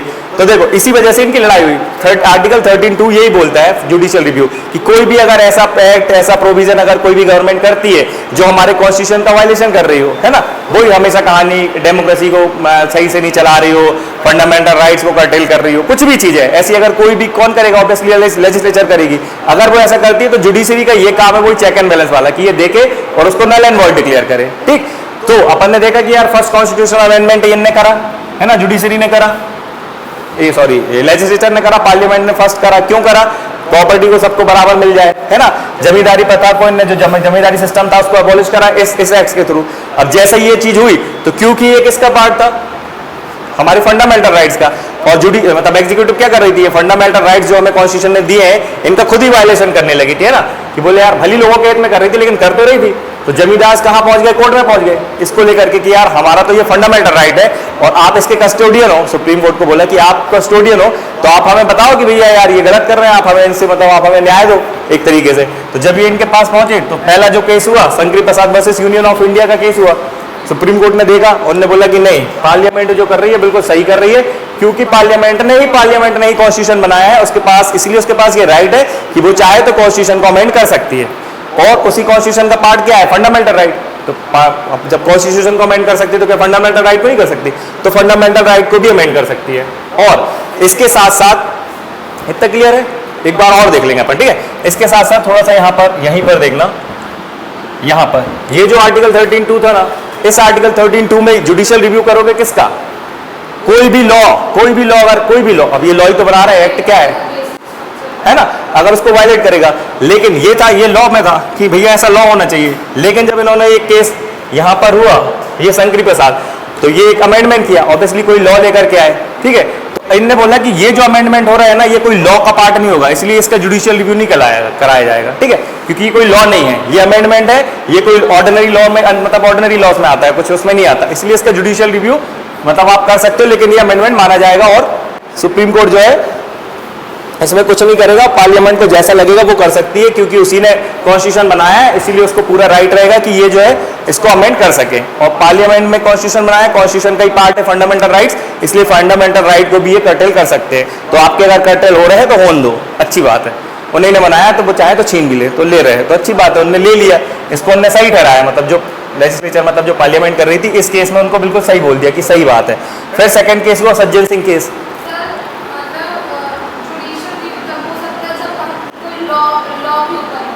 हाँ, तब बता रहे थे वो, तब बोल रहे थे, ये तब की बात थी, तब की बात। हाँ, ऐसे में तो नहीं तो फिर बार बार दिक्कत चली आती। उन्होंने तब बोला कि तब की बात चल रही थी ये कि भैया इसको एक ऑर्डिनरी के लॉ के अंडर मतलब कंसीडर किया जाएगा, ये वो वाला लॉ नहीं माना जाएगा, ठीक है। तो सबसे पहले तो इन्होंने क्या बोल दिया, शंकरी प्रसाद ने बोल दिया कि भैया कर सकते हो, आपको जो लगे वैसी आप अपने हिसाब से डील कर लो उसको। फिर सेकंड केस सज्जन सिंह पर गया। सज्जन सिंह केस में भी इन्होंने अपनी जो वर्डिक्ट दिया था उस पर ये कायम रहे और बोल रहे जैसा चल रहा है बिल्कुल सही चल रहा है, उनके पास पावर्स हैं, अनलिमिटेड पावर्स हैं कि वो इसको अमेंड कर सके, आपके फंडामेंटल राइट्स को कर्टेल कर सके, वो करने दो, कर रहे हैं, बहुत अच्छी बात है। लेकिन फिर एक केस आया गोलकनाथ केस। गलतियां हम मतलब हर किसी से होती है, यहाँ से इनसे यही सीखो कि सुप्रीम कोर्ट ने खुद इन जो केस हुआ था इनमें अपनी गलती मानी और 180 डिग्री का शिफ्ट मतलब टर्न लिया और बोले कि नहीं यार ऐसा नहीं है कि पार्लियामेंट के पास अनलिमिटेड पावर्स हैं, उसको जो लगे वो अमेंडमेंट कर दे, और लोगों के जो फंडामेंटल राइट्स हैं, फंडामेंटल राइट दिए गए हैं कि हमारे जो है कंप्लीट ओवरऑल डेवलपमेंट हो सके। लेकिन अगर आप हमें प्रॉपर्टी नहीं दोगे, आप हमें राइट टू लिबर्टी नहीं दोगे, राइट टू फ्रीडम टू मतलब फ्रीडम ऑफ स्पीच नहीं दोगे, बहुत सारे हैं फंडामेंटल राइट्स, 6 टाइप के हैं, अपन उसमें देखेंगे। अगर आप हमारे फंडामेंटल राइट्स को वायलेट करोगे तो हमारा ओवरऑल डेवलपमेंट नहीं हो पाएगा। इसी को बेस बना के उन्होंने बोला कि नहीं, भले ही आप बोल रहे हो लेकिन अब आपके पास अनलिमिटेड पावर्स नहीं है कॉन्स्टिट्यूशन को अमेंड करने की, लिमिटेड पावर्स होंगी और आप फंडामेंटल राइट्स को जो है अमेंड नहीं कर सकते, उसको कंट्रोल नहीं कर सकते, उनको नहीं छीन सकते, ठीक है, वो लोगों से नहीं छीन सकते, वो लोगों के पास रहेंगे ही रहेंगे। तो ये बोल दिया गोलकनाथ केस में 1967 में बोला, ठीक है। अब जैसे ही 67 में बोला तो फिर इंदिरा गांधी जी आ गई। अब इंदिरा गांधी ने बोला कि अच्छा तुम हमें बता रहे हो, उन्होंने बोला ठीक है, अब हम अगला खुद ही उन्होंने अमेंडमेंट कर दिया, 24th कॉन्स्टिट्यूशनल अमेंडमेंट करने से शुरू हुई। पावर को लेकर होगी, टसल हो गई पावर को लेकर के, है ना, और पावर को लेकर टसल, एग्जैक्टली पावर को लेकर इनकी टसल चल रही थी, ठीक। तो वहां पे सुप्रीम कोर्ट ने क्या डिक्लेयर कर दिया कि भैया नहीं, आपकी लिमिटेड पावर्स हैं और लिमिटेड पावर के अंदर ही आप कॉन्स्टिट्यूशनल अमेंडमेंट कर सकते हो, और लेकिन फंडामेंटल राइट्स को अमेंड नहीं कर सकते, मतलब उनको नहीं कर्टेल कर सकते, ठीक है। ये चीज वहां बोली। तो इंदिरा गांधी बैठी थी पावर में, उन्होंने बोला नहीं भैया ऐसा नहीं होगा, वापस वो 24 कॉन्स्टिट्यूशनल अमेंडमेंट एक्ट लेकर के आई और उन्होंने अपने आप को ये पावर, मतलब एक्ट लेकर के वो खुद ही को पावर दे रही थी, खुद ही मतलब पार्लियामेंट को पावर दे रही थी। उसी पार्लियामेंट की पावर देती हुई उन्होंने बोला कि नहीं ऐसा नहीं है, हमारे पास अनलिमिटेड पावर्स ही हैं, लेकिन आपके पास ये राइट नहीं है कि आप हमारी हम जो भी अमेंडमेंट कर रहे हो उसका जुडिशियल रिव्यू कर लो, वो पावर आपके पास नहीं है। हमारे पास अनलिमिटेड पावर्स है, हमें कॉन्स्टिट्यूशन में जो पार्ट लगेगा, जो हमें प्रोविजन लगेगा, हम उसको अमेंड कर सकते हैं, चाहे वो फंडामेंटल राइट्स ही क्यों ना हो, है ना, हम कर सकते हैं अमेंड, लेकिन आपके पास पावर नहीं है कि आप हमारे इस पावर को कम कर सको, ठीक है। तो ये चीज उन्होंने इस कॉन्स्टिट्यूशन अमेंडमेंट एक्ट से बोली। फिर अगला केस हुआ केशवानंद भारती। केशवानंद भारती का केस आया जब स्टेट ऑफ केरला के साथ, मतलब ये जो केस हुआ जब केशवानंद भारती में, तो केशवानंद भारती ने बोला कि भैया मैंने जो गोलकनाथ में बोला था कि नहीं आपकी लिमिटेड पावर है और आप फंडामेंटल राइट और जो भी कुछ भी बोला था, जो उसमें बोला था गोलकनाथ में बोला था कि आपकी लिमिटेड पावर्स होंगी, ठीक है, आपकी बिल्कुल, आपने जो 24 वाला किया और उसमें आपने बोला कि अनलिमिटेड पावर्स हैं, हाँ आपकी होंगी, अनलिमिटेड पावर्स होंगी, आपके पास राइट होगा कि आप कॉन्स्टिट्यूशन को अमेंड कर सको, लेकिन कुछ कॉन्स्टिट्यूशन का बेसिक स्ट्रक्चर होगा, उस बेसिक स्ट्रक्चर में जो चीजें आएंगी आप उनको नहीं अमेंड कर सकते।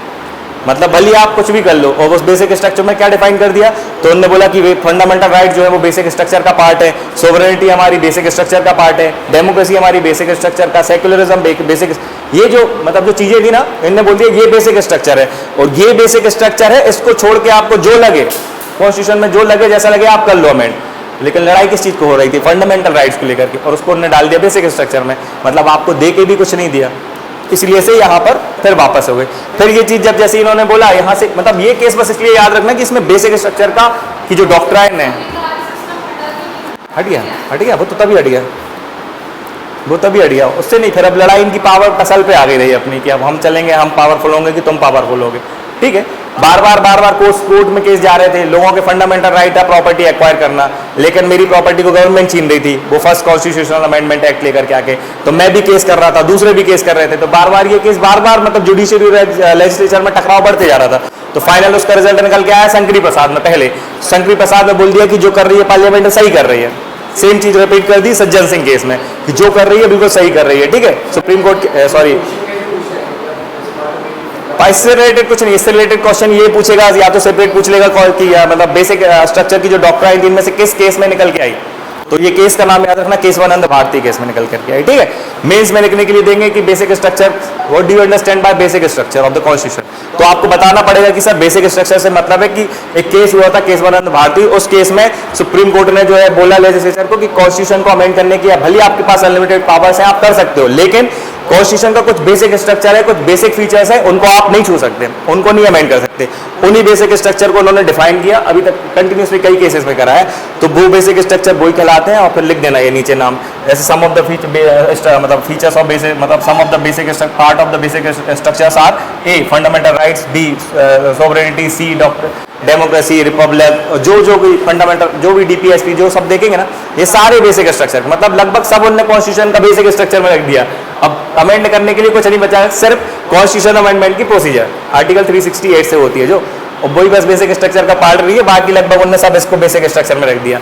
कोई भी चीज होती जहां अभी भी होता है, अभी भी आप लेकर जाओ सर इलेक्शन सर मैं लड़ सकता हूँ कि नहीं, अब सुप्रीम मान लो आपके ऊपर कोई से वो लगा दिए कि यार नहीं आप वो नहीं लड़ सकते, लेकिन आप सुप्रीम कोर्ट में पहुंच गए, और सुप्रीम कोर्ट में पहुंच गए, सुप्रीम कोर्ट ने जाके कह दिया कि नहीं हाँ इनके पास राइट है कि इलेक्शन फाइट कर सकते हैं, कंटेस्ट कर सकते हैं, जहां से लगे वहां से लड़ सकते हैं, और इलेक्शन लड़ना बेसिक स्ट्रक्चर का पार्ट है।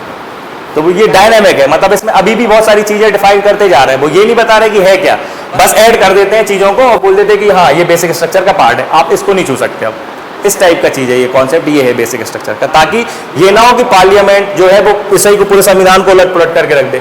हमारे फंडामेंटल राइट्स जब हम इमरजेंसी लगी थी तो छीन लिए थे, नहीं सुनते रहते बहुत सारे, क्यों छीन लिए थे? क्योंकि Indira Gandhi 42nd constitutional amendment ले आई, फिर बोली थी मेरे पास अनलिमिटेड पावर्स हैं और मेरे को जो लगेगा मैं वैसा करूंगी। उसी को देखते हुए उन्होंने फंडामेंटल राइट्स जो थे सिटीजन्स के उस टाइम पे वो ले लिए थे, कर्टेल कर दिए थे, है ना। तो ये सारी चीजें चल रही थी बेसिक स्ट्रक्चर से रिलेटेड। तो ये इंपॉर्टेंट याद रखना कि क्या केशवानंद भारती देगा, या तो 11 मार्क्स में हो सकता दे दे, तो 11 मार्क्स में आप चाहते तो शुरू कर देना शंकरी प्रसाद से कि स्टार्टिंग में तो बल्कि कोर्ट ने माना कि पार्लियामेंट के पास अनलिमिटेड पावर है कॉन्स्टिट्यूशन को अमेंड करने की। लेकिन केस सबसे पहले गोलकनाथ केस में बोला कि गोलकनाथ केस में उन्होंने बोला कि नहीं अनलिमिटेड नहीं है, लिमिटेड पावर्स ही है, ठीक है। और इस चीज को उन्होंने वापस से रिपीट किया अपने केशवानंद भारती केस में, ठीक। केशवानंद भारती केस में उन्होंने बोला कि भैया हाँ ठीक है, भले आपके पास अनलिमिटेड पावर्स हैं कि इस कॉन्स्टिट्यूशन को आप अमेंड कर सको और उसके सेट कर भी सकते हो, किसी भी पार्ट को कर सकते हो, लेकिन एक बेसिक स्ट्रक्चर होगा जिसको आप अमेंड नहीं कर सकते। उस बेसिक स्ट्रक्चर्स के फीचर्स या पार्ट्स यही हैं, इसको डिफाइन कर देना, इतना बहुत है। फिर उसके प्रेजेंट लिख देंगे, अभी अपन देखेंगे कि अभी मतलब प्रेजेंट में अभी क्या है, उसकी क्या स्टेटस क्या है इसका। तो यही जो अपन ने डिस्कस किया कि भैया सेम चीज जो मैं बोल रहा हूँ ना वही है, घुमा फिरा के वही है कि अनलिमिटेड पावर्स हैं कॉन्स्टिट्यूशन, सॉरी पार्लियामेंट को जो लगे कॉन्स्टिट्यूशन में अमेंड कर सकती है लगातार, किसी को भी हटा सकती है, किसी को भी ऐड कर सकती है, लेकिन बेसिक स्ट्रक्चर को नहीं छू सकती। ये अभी भी इसका स्टेटस यही है। तो ये जो तब से चला आ रहा था ये तब अभी भी यही बना हुआ है। तो प्रेजेंट का सिनेरियो भी आप लिख देना कि प्रेजेंट स्टेटस क्या है, तो यही है कि भले अनलिमिटेड पावर्स है लेकिन बेसिक स्ट्रक्चर को नहीं छू सकता। आप इसको नहीं मतलब कर्टेल कर सकते, बेसिक स्ट्रक्चर के जो फीचर्स है या जो पार्ट्स है उनको नहीं छू सकते। ये है बेसिक स्ट्रक्चर। आया पक्का? मेरे को थोड़ा सा मतलब कंफर्टेबल टाइप का फील ही हो रहा है, बार बार बहुत आंसू आ रहे हैं आँख से यार। आया ना, मतलब मैं ध्यान नहीं दे पा रहा हूँ आप लोग की तरफ उतने अच्छे से, क्योंकि मेरा बार बार ध्यान यहाँ पे चला जा रहा है खुद के ऊपर। आया ना कि है क्या, है ना। ये केसेस याद रखना है ना, कोई भी केस अगर वो इन केस कभी पूछे ना कि शंकरी प्रसाद केस किससे रिलेटेड था, तो किससे रिलेटेड था, इन्हीं से रिलेटेड था। इसमें सबसे पहले अपन ने जो देखी ना कि 9th शेड्यूल ऐड किया गया था, है ना। तो कौन से अमेंडमेंट से ऐड किया गया था, तो फर्स्ट कॉन्स्टिट्यूशनल अमेंडमेंट से पूछता है वो, है ना। फर्स्ट कॉन्स्टिट्यूशनल अमेंडमेंट से 9th शेड्यूल ऐड करा गया, कब हुआ, 51 में हुआ था, है ना। कौन थे उस टाइम पे prime minister? Jawaharlal Nehru. President कौन थे? राजेंद्र प्रसाद जी थे। वो किसी तरीके मतलब मैं बता रहा हूँ इस तरीके से वो क्वेश्चन पूछता है, तो अपने को ईयर दिया ना, क्योंकि 51 तो अपने को याद रहे 51। 73 में पूछेगा प्राइम मिनिस्टर कौन थे, तो कौन था? हाँ, इंदिरा गांधी थी, है ना। फिर वो कुछ भी पूछ लेता है, पर वैसे जैसे मान लो इमरजेंसी लगी थी तो उस टाइम पे बोलेंगे कि प्राइम मिनिस्टर तो पता है सबको इंदिरा गांधी थी, प्रेसिडेंट कौन थे, या पूछ लेगा चीफ जस्टिस कौन थे, वो सब अपन देख लेंगे, है ना कि क्या था। जब उस पर जाएंगे ना इमरजेंसी पे, तो अपन सारा को सब कुछ कवर कर लेंगे। अभी इससे रिलेटेड जो क्वेश्चन आ सकते हैं वो इतने हैं, इससे बाहर नहीं आएगा। तो ये समझ में आया, इतना क्लियर है, आया ना, है ना। प्रेजेंट स्टेटस इसका सेम है। अब सुन लेना कि इनने बेसिक स्ट्रक्चर में क्या क्या चीजों को रखा है ना, क्या क्या इनने ऐड करा है यहाँ पे। देखो जैसे ये केशवानंद भारती हुआ था, अब इस केस में इन्होंने ऐसे फिर मतलब वो सारे पार्ट्स में बता रहा हूँ, नाम ले रहा हूँ, ठीक है, नोट डाउन नहीं करना, मैं दे दूंगा बाद में। ये लिखना है तो लिख लो बेसिक स्ट्रक्चर में, है ना, या कभी 11 मार्क्स में आए तो ये लिख देना कि ये है बेसिक स्ट्रक्चर का पार्ट। तो सबसे पहले सुप्रीमेसी ऑफ द कॉन्स्टिट्यूशन, ये बोला कि ये बेसिक स्ट्रक्चर है, ऐसा। हाँ बहुत है, मैंने बताया ना, वो तो ये डायनेमिक है। ये तो अभी भी कुछ मैंने एग्जांपल दिया जैसे कि इलेक्शन से रिलेटेड, तो उसको भी डाल देंगे, कुछ भी लगेगा ना तो कभी भी वो उसको बोल देंगे कि ये बेसिक स्ट्रक्चर का पार्ट है। लेकिन वो जो मोटे मोटे हैं वो जरूर कम से कम 5-8 आप लोग लिख लो, जो बार बार रिपीटेडली आते रहते हैं ना। एटलीस्ट इस केस में कौन से रिलेटेड थे, केशवानंद भारती से कौन सी चीजें आई थी बेसिक स्ट्रक्चर में, वो तो नोट ही कर लो। सुप्रीमेसी ऑफ द कॉन्स्टिट्यूशन अभी भी है कि संविधान की सर्वोच्चता होगी। ऐसा नहीं होगा कि आप बता दो नहीं अभी संविधान सर्वोच्च नहीं होगा, आप पार्लियामेंट सुप्रीम होगे। समझ रहे हो ना, सुप्रीमेसी का मतलब क्या है कि पार्लियामेंट, संविधान में जो लिखा है वो ही माना जाएगा, जो अपन पहले दिन से देख रहे हैं कि सुप्रीमेसी ऑफ द कॉन्स्टिट्यूशन मतलब यही विधि का विधान है, बाकी जो भी लॉज बनेंगे, जो भी चीजें आएंगी, सब इसी से पावर ले रही है, गवर्नमेंट इसी से वर्क कर रही है, सब कर रही है। वैसा नहीं होगा कि किसी दिन आप पार्लियामेंट को बोलो कि पार्लियामेंट सुप्रीम है, जैसे कि ब्रिटेन में वहां का कॉन्स्टिट्यूशन सुप्रीम नहीं है, बाकी पार्लियामेंट सुप्रीम है ब्रिटेन की। तो ऐसा नहीं कर दोगे, अब इसीलिए पहले ही उन्होंने लिख दिया कि supremacy of the constitution basic structure का पार्ट है। तुम इसको चेंज नहीं कर सकते कि तुम ऐसा नहीं कर सकते कि आप सुप्रीमेसी ऑफ द कॉन्स्टिट्यूशन नहीं होगा, आप सुप्रीमेसी ऑफ द पार्लियामेंट होगा, ठीक है। इसलिए ये बेसिक स्ट्रक्चर है ना। देखना कितनी अच्छी अच्छी चीजें ऐड करी है जैसे, ठीक। तो पहली ये हो गई। सेकंड नंबर पर उन्होंने कर दिया कि सेपरेशन ऑफ पावर्स, एसओपी लिख दो, है ना, समझ जाओगे आप, बिटवीन तीनों ऑर्गन्स, ठीक है। सेपरेशन ऑफ पावर्स ये होगी क्या, है ना, बेसिक स्ट्रक्चर का पार्ट होगी। Third, Republic and democratic form of government, है ना, समझ गए। जब अपन कई बार डिस्कस कर चुके हैं इनको, जब अपन पढ़ रहे थे रिपब्लिक का क्या मतलब है ना, कि Republic and democratic form of government.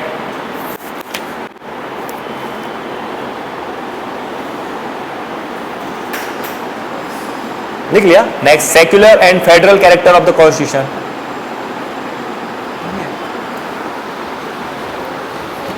secular and federal characters of the constitution, character of the constitution.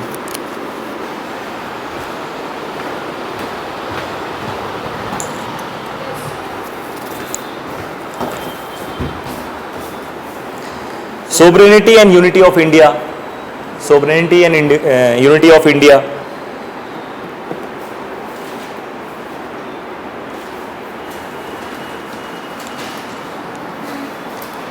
और पार्लियामेंट्री सिस्टम या parliamentary form of government, parliamentary form of government.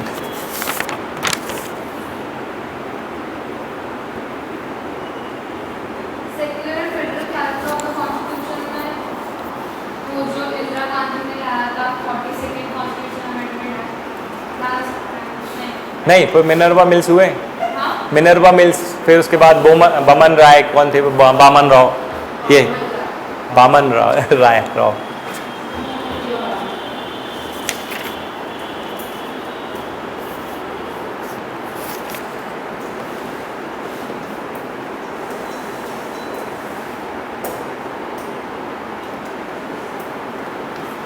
बस इतना बस याद रखना कि हो क्या रहा था, बस कुछ सब भूल जाओ, बस इतना याद रखना कि बेसिक स्ट्रक्चर, ये जो 42nd कॉन्स्टिट्यूशन हुआ या जितने भी ये जो कॉन्स्टिट्यूशन कर रही थी ना पार्लियामेंट, वो अपने आप को सुप्रीम बता रही थी, हर चीज में बोलती थी कि मेरे पास अनलिमिटेड पावर्स है, मैं कोई भी पार्ट को अमेंड कर सकती हूँ, कॉन्स्टिट्यूशन क्योंकि हमने बनाया है, हम इलेक्टेड बॉडी है, हमें जनता ने चुना है, इसलिए हमारे पास अथॉरिटीज है, हमारे पास पावर है कि हम जिससे लगे कॉन्स्टिट्यूशन के पार्ट को अमेंड कर दें, और फंडामेंटल अमेंड करते मतलब कॉन्स्टिट्यूशन के अंदर ही में आते हैं फंडामेंटल राइट्स, उनको हम कर्टेल भी कर सकते हैं, लेकिन आपके ये जुडिशियल में नहीं आएगा, मतलब आप हमारी पावर को वो नहीं कर सकते, कम नहीं कर सकते, मतलब आप इनका जुडिशियल रिव्यू नहीं कर सकते। बार बार ये कौन बोल रहा था, पार्लियामेंट, और बार बार फिर कौन से केस पहुंच रहे थे तो सुप्रीम कोर्ट या जो जुडिशरी थी वो क्या डिसीजन देती थी, शुरू में तो बोल दिया कि हाँ ठीक है अच्छी बात है, लेकिन जब केशवानंद भारती और गोलकनाथ केस आए तो उन्होंने बोला नहीं ऐसा नहीं है, आपकी पावर मतलब लिमिटेड गवर्नमेंट होना है या लिमिटेशन होना है, जिसको अपन कॉन्स्टिट्यूशनलिज्म बोलते हैं, वो भी बेसिक स्ट्रक्चर का पार्ट है। कि ऐसा नहीं है कि तुम आपको जनता ने चुन के भेजा है तो आपको जो मन में आएगा आप करोगे और पूरे कॉन्स्टिट्यूशन ही को उलट पुलट के एक रख दोगे। हर केस में यही बोला है, हर केस में जो भी अमेंडमेंट पार्लियामेंट करती थी वो अपने आप को सुप्रीम बताती थी, और उसको सुप्रीम बनाने के लिए यही बोलती थी कि हमारे पास अनलिमिटेड पावर्स है, हमें जो लगेगा हम करेंगे। और जब कॉन्स्टिट्यूशन मतलब जब मैटर पहुंचता था जुडिशरी के पास तो बार बार वो क्या बोलती थी, शुरू में तो बोला कि नहीं, मतलब शुरू में बोला हाँ ठीक है, लेकिन फिर गोलकनाथ में और केशवानंद में बोला कि नहीं अनलिमिटेड नहीं लिमिटेड पावर्स हैं और आप फंडामेंटल राइट्स को कर्टेल नहीं कर सकते। और केशवानंद भारती वाले जो केस आया उसमें तो उन्होंने फाइनली ये बोल दिया कि ये जो है भले आपके पास वहां पर बोला कि अनलिमिटेड पावर्स है रही है, लेकिन देखो अनलिमिटेड होने के बाद कैसे उसको लिमिटेड कर दिया कि बेसिक स्ट्रक्चर दे दिया कि ये बेसिक स्ट्रक्चर है इसको नहीं छू सकते, और आपके पास अनलिमिटेड पावर्स भी है, अब कर लो। अब कहाँ से अनलिमिटेड पावर, इन पे तो रिस्ट्रिक्शन लगा के रख दी ना कि ना फंडामेंटल राइट को, ना सुप्रीमेसी ऑफ द कॉन्स्टिट्यूशन को, ना सेक्युलरिज्म को, ना डेमोक्रेटिक फॉर्म ऑफ गवर्नमेंट को, ना पार्लियामेंट्री सिस्टम ऑफ गवर्नमेंट, ये नहीं कर सकते, इनको चेंज नहीं कर सकते, तो कहाँ से अनलिमिटेड हो गई पावर्स, दे दिया भाई, तुम मांग रहे थे ना कि अनलिमिटेड ले लो, लेकिन ये बेसिक स्ट्रक्चर को नहीं आप छू सकते, इससे छेड़छाड़ नहीं कर सकते। ये था पूरा फंडा, ये चल रही थी इनकी लड़ाई। वो बोलता था कभी नहीं मैं पावरफुल हूँ, मतलब सुप्रीम कोर्ट दिखाता था कि मैं पावरफुल हूँ, देखो मैंने तुम्हारी पावर को कम कर दिया, फिर ये कॉन्स्टिट्यूशन अमेंडमेंट कर देते थे, बोलते नहीं तुम नीचे ही हो, तुम नीचे ही रहोगे, हम ही पावरफुल है, हमारे पास ही पावर है, हम तो चाहे तो तुम्हें तक अमेंड कर दें, लेकिन थैंक गॉड ऐसा उन्होंने किया नहीं। जब अपन जुडिशरी देखेंगे ना तब अपन देखेंगे कि यहाँ पे क्या सिस्टम चल रहा था, अलग ही लड़ाई चल रही थी। मतलब यहाँ सुप्रीम कोर्ट में ये होता है कि जो अपॉइंटमेंट होती है जजेस की, जो जजेस बनता है सीनियर, जब तो सुप्रीम कोर्ट का जो चीफ जस्टिस बनेगा CJI chief justice of India, वो कौन बनेगा, जो सीनियर मोस्ट जज होगा। सीनियर मोस्ट मतलब समझ रहे हो, एज से सीनियर मोस्ट नहीं कि अगर 65 ईयर्स अगर है उनकी तो जो 65 ईयर का होगा वही जज बनेगा। सीनियर मोस्ट से मतलब कि जिसको कितना मतलब टाइम हो गया है जुडिशियली सिस्टम में रहते हुए, कब कौन सबसे ज्यादा टाइम तक जज रहा है, एक्सपीरियंस किसके पास रहा है, वो कहलाता है सीनियर मोस्ट। तो जो सीनियर मोस्ट जज होता है वो बनता है क्या, CJI। लेकिन अपन जब जुडिशरी देखेंगे तो अपन देखेंगे कि कैसे इंदिरा गांधी जी ने ये सिस्टम को तोड़ा।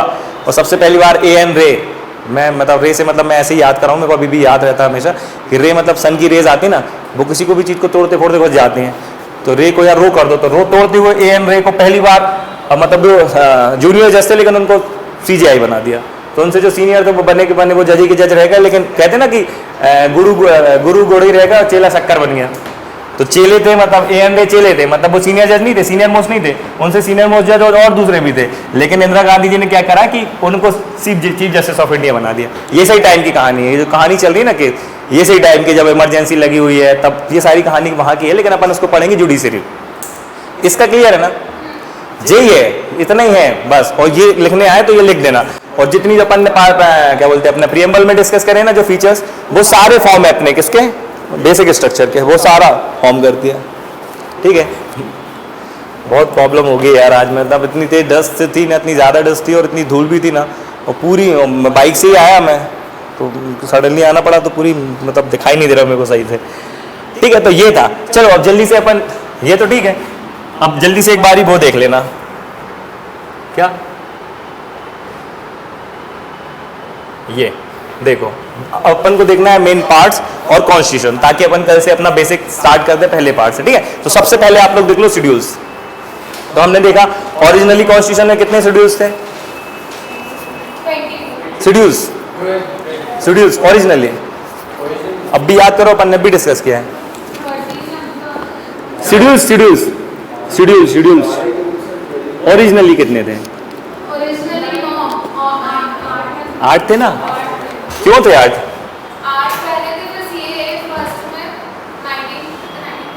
ये 9 शेड्यूल ऐड किया ना अपन ने, कब किया, 51 में ऐड किया, तो ये ओरिजिनल नहीं था, ये 9th हमने ऐड किया, इसलिए ओरिजिनली कितने रहे होंगे, तो 8 शेड्यूल्स है। ठीक है ना, तो कॉन्स्टिट्यूशन 22 पार्ट्स है, और अभी एट प्रेजेंट अब 12 शेड्यूल्स है ना, तो 9 शेड्यूल कौन सा ऐड हुआ वो देख लिया। अब देखो होता क्या है, इनमें डिफरेंस क्या है। पार्ट जैसे अपन चैप्टर खोलते हैं तो पार्ट्स हो गए हमारे चैप्टर का नाम, बेसिक स्ट्रक्चर हो गया, वो पार्ट है। ठीक है, उस पार्ट्स में दे दिया अंडर, जैसे पार्ट 1, ठीक है, यूनियन एंड इट्स टेरिटरी है, तो उस वाले पार्ट्स में आर्टिकल 1 से लेके 4 तक उसमें प्रोविजन होंगे कि यार टेरिटरी में क्या क्या आएगा, किस स्टेट को कैसे बनाया जाएगा, किसको हम एक्वायर कर सकते हैं क्या नहीं, वो सब उसमें रहेगा।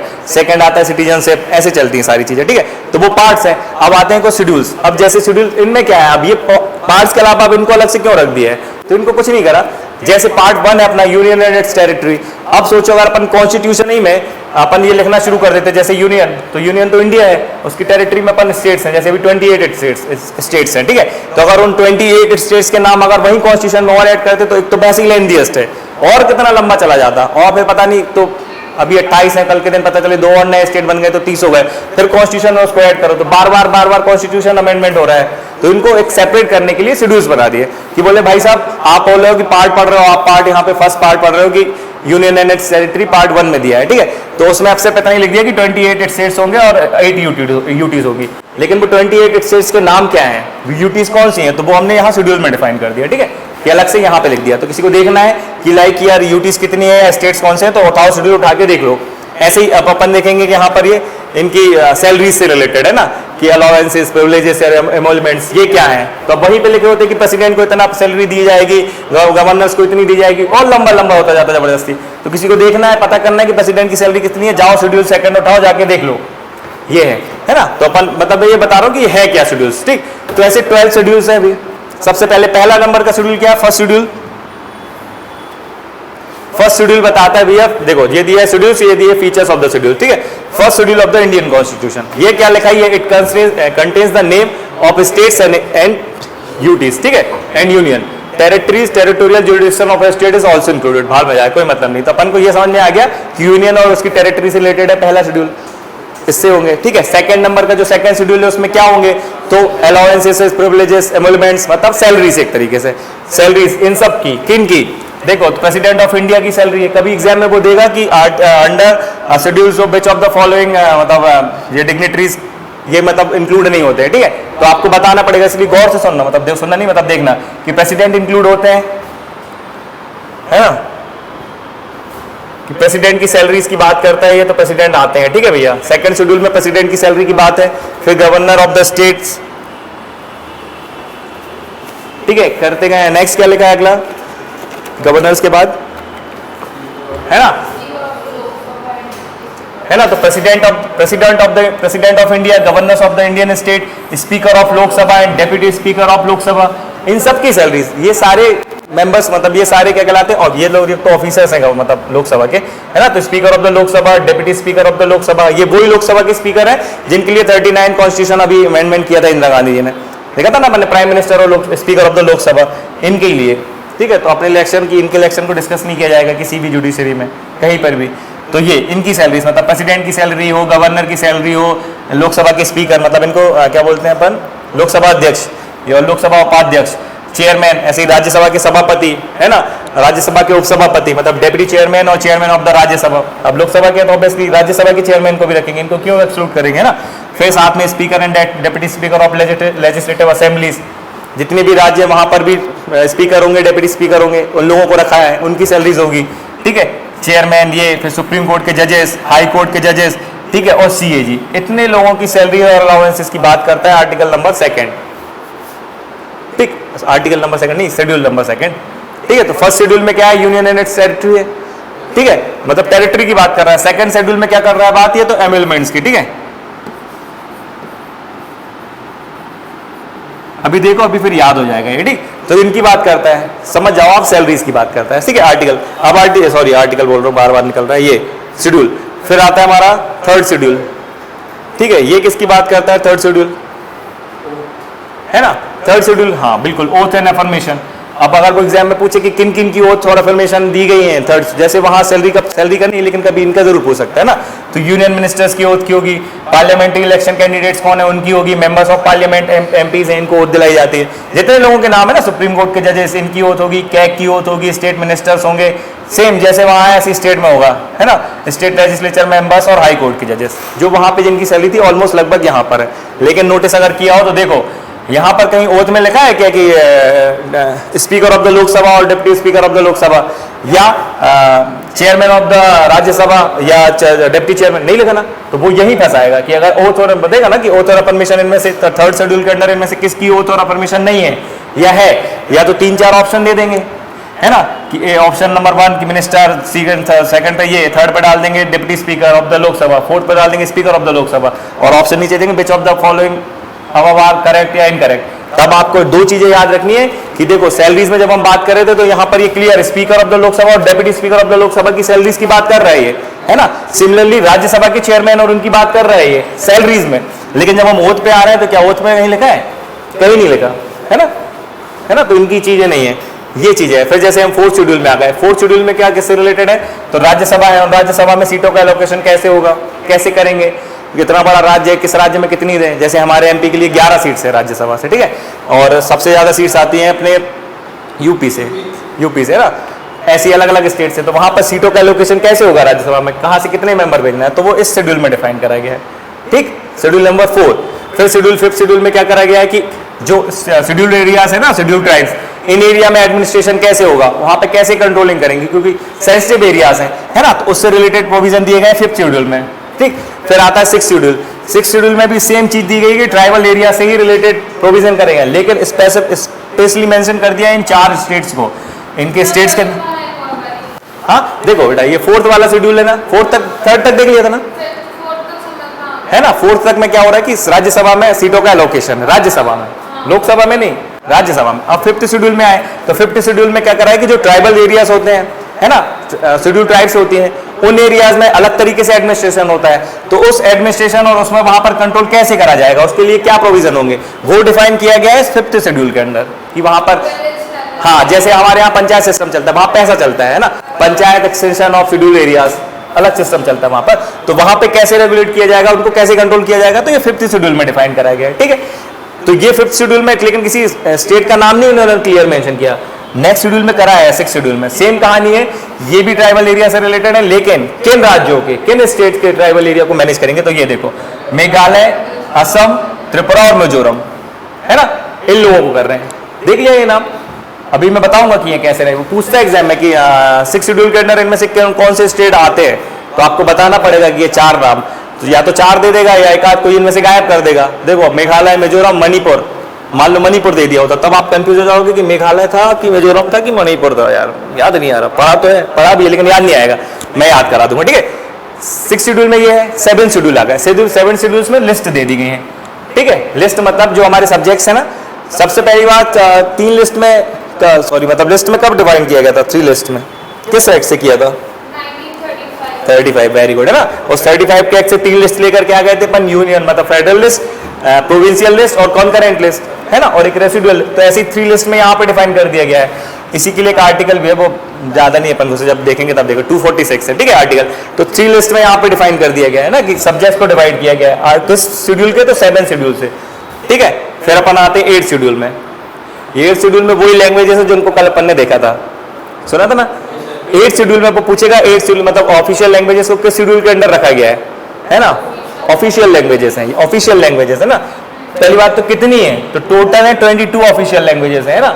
इनमें से कितने मतलब किस मतलब वो पूछेगा अगला क्वेश्चन कि इसमें से किस शेड्यूल के अंदर इनको रखा गया है, प्लेस किया है, तो ये किया है 8th शेड्यूल के अंदर। ठीक, अभी मैं अपन देख लेंगे कि कौन सी। चलो अभी देखो जैसे, हाँ ये देखो, Assamese, Bengali, Bodo, Dogri, Gujarati, Hindi, Kannada, Kashmiri, Konkani, Maithili, Malayalam, Manipuri, Marathi, Nepali, Odia, Punjabi, Sanskrit, Santhali, Sindhi, Tamil, Telugu, Urdu.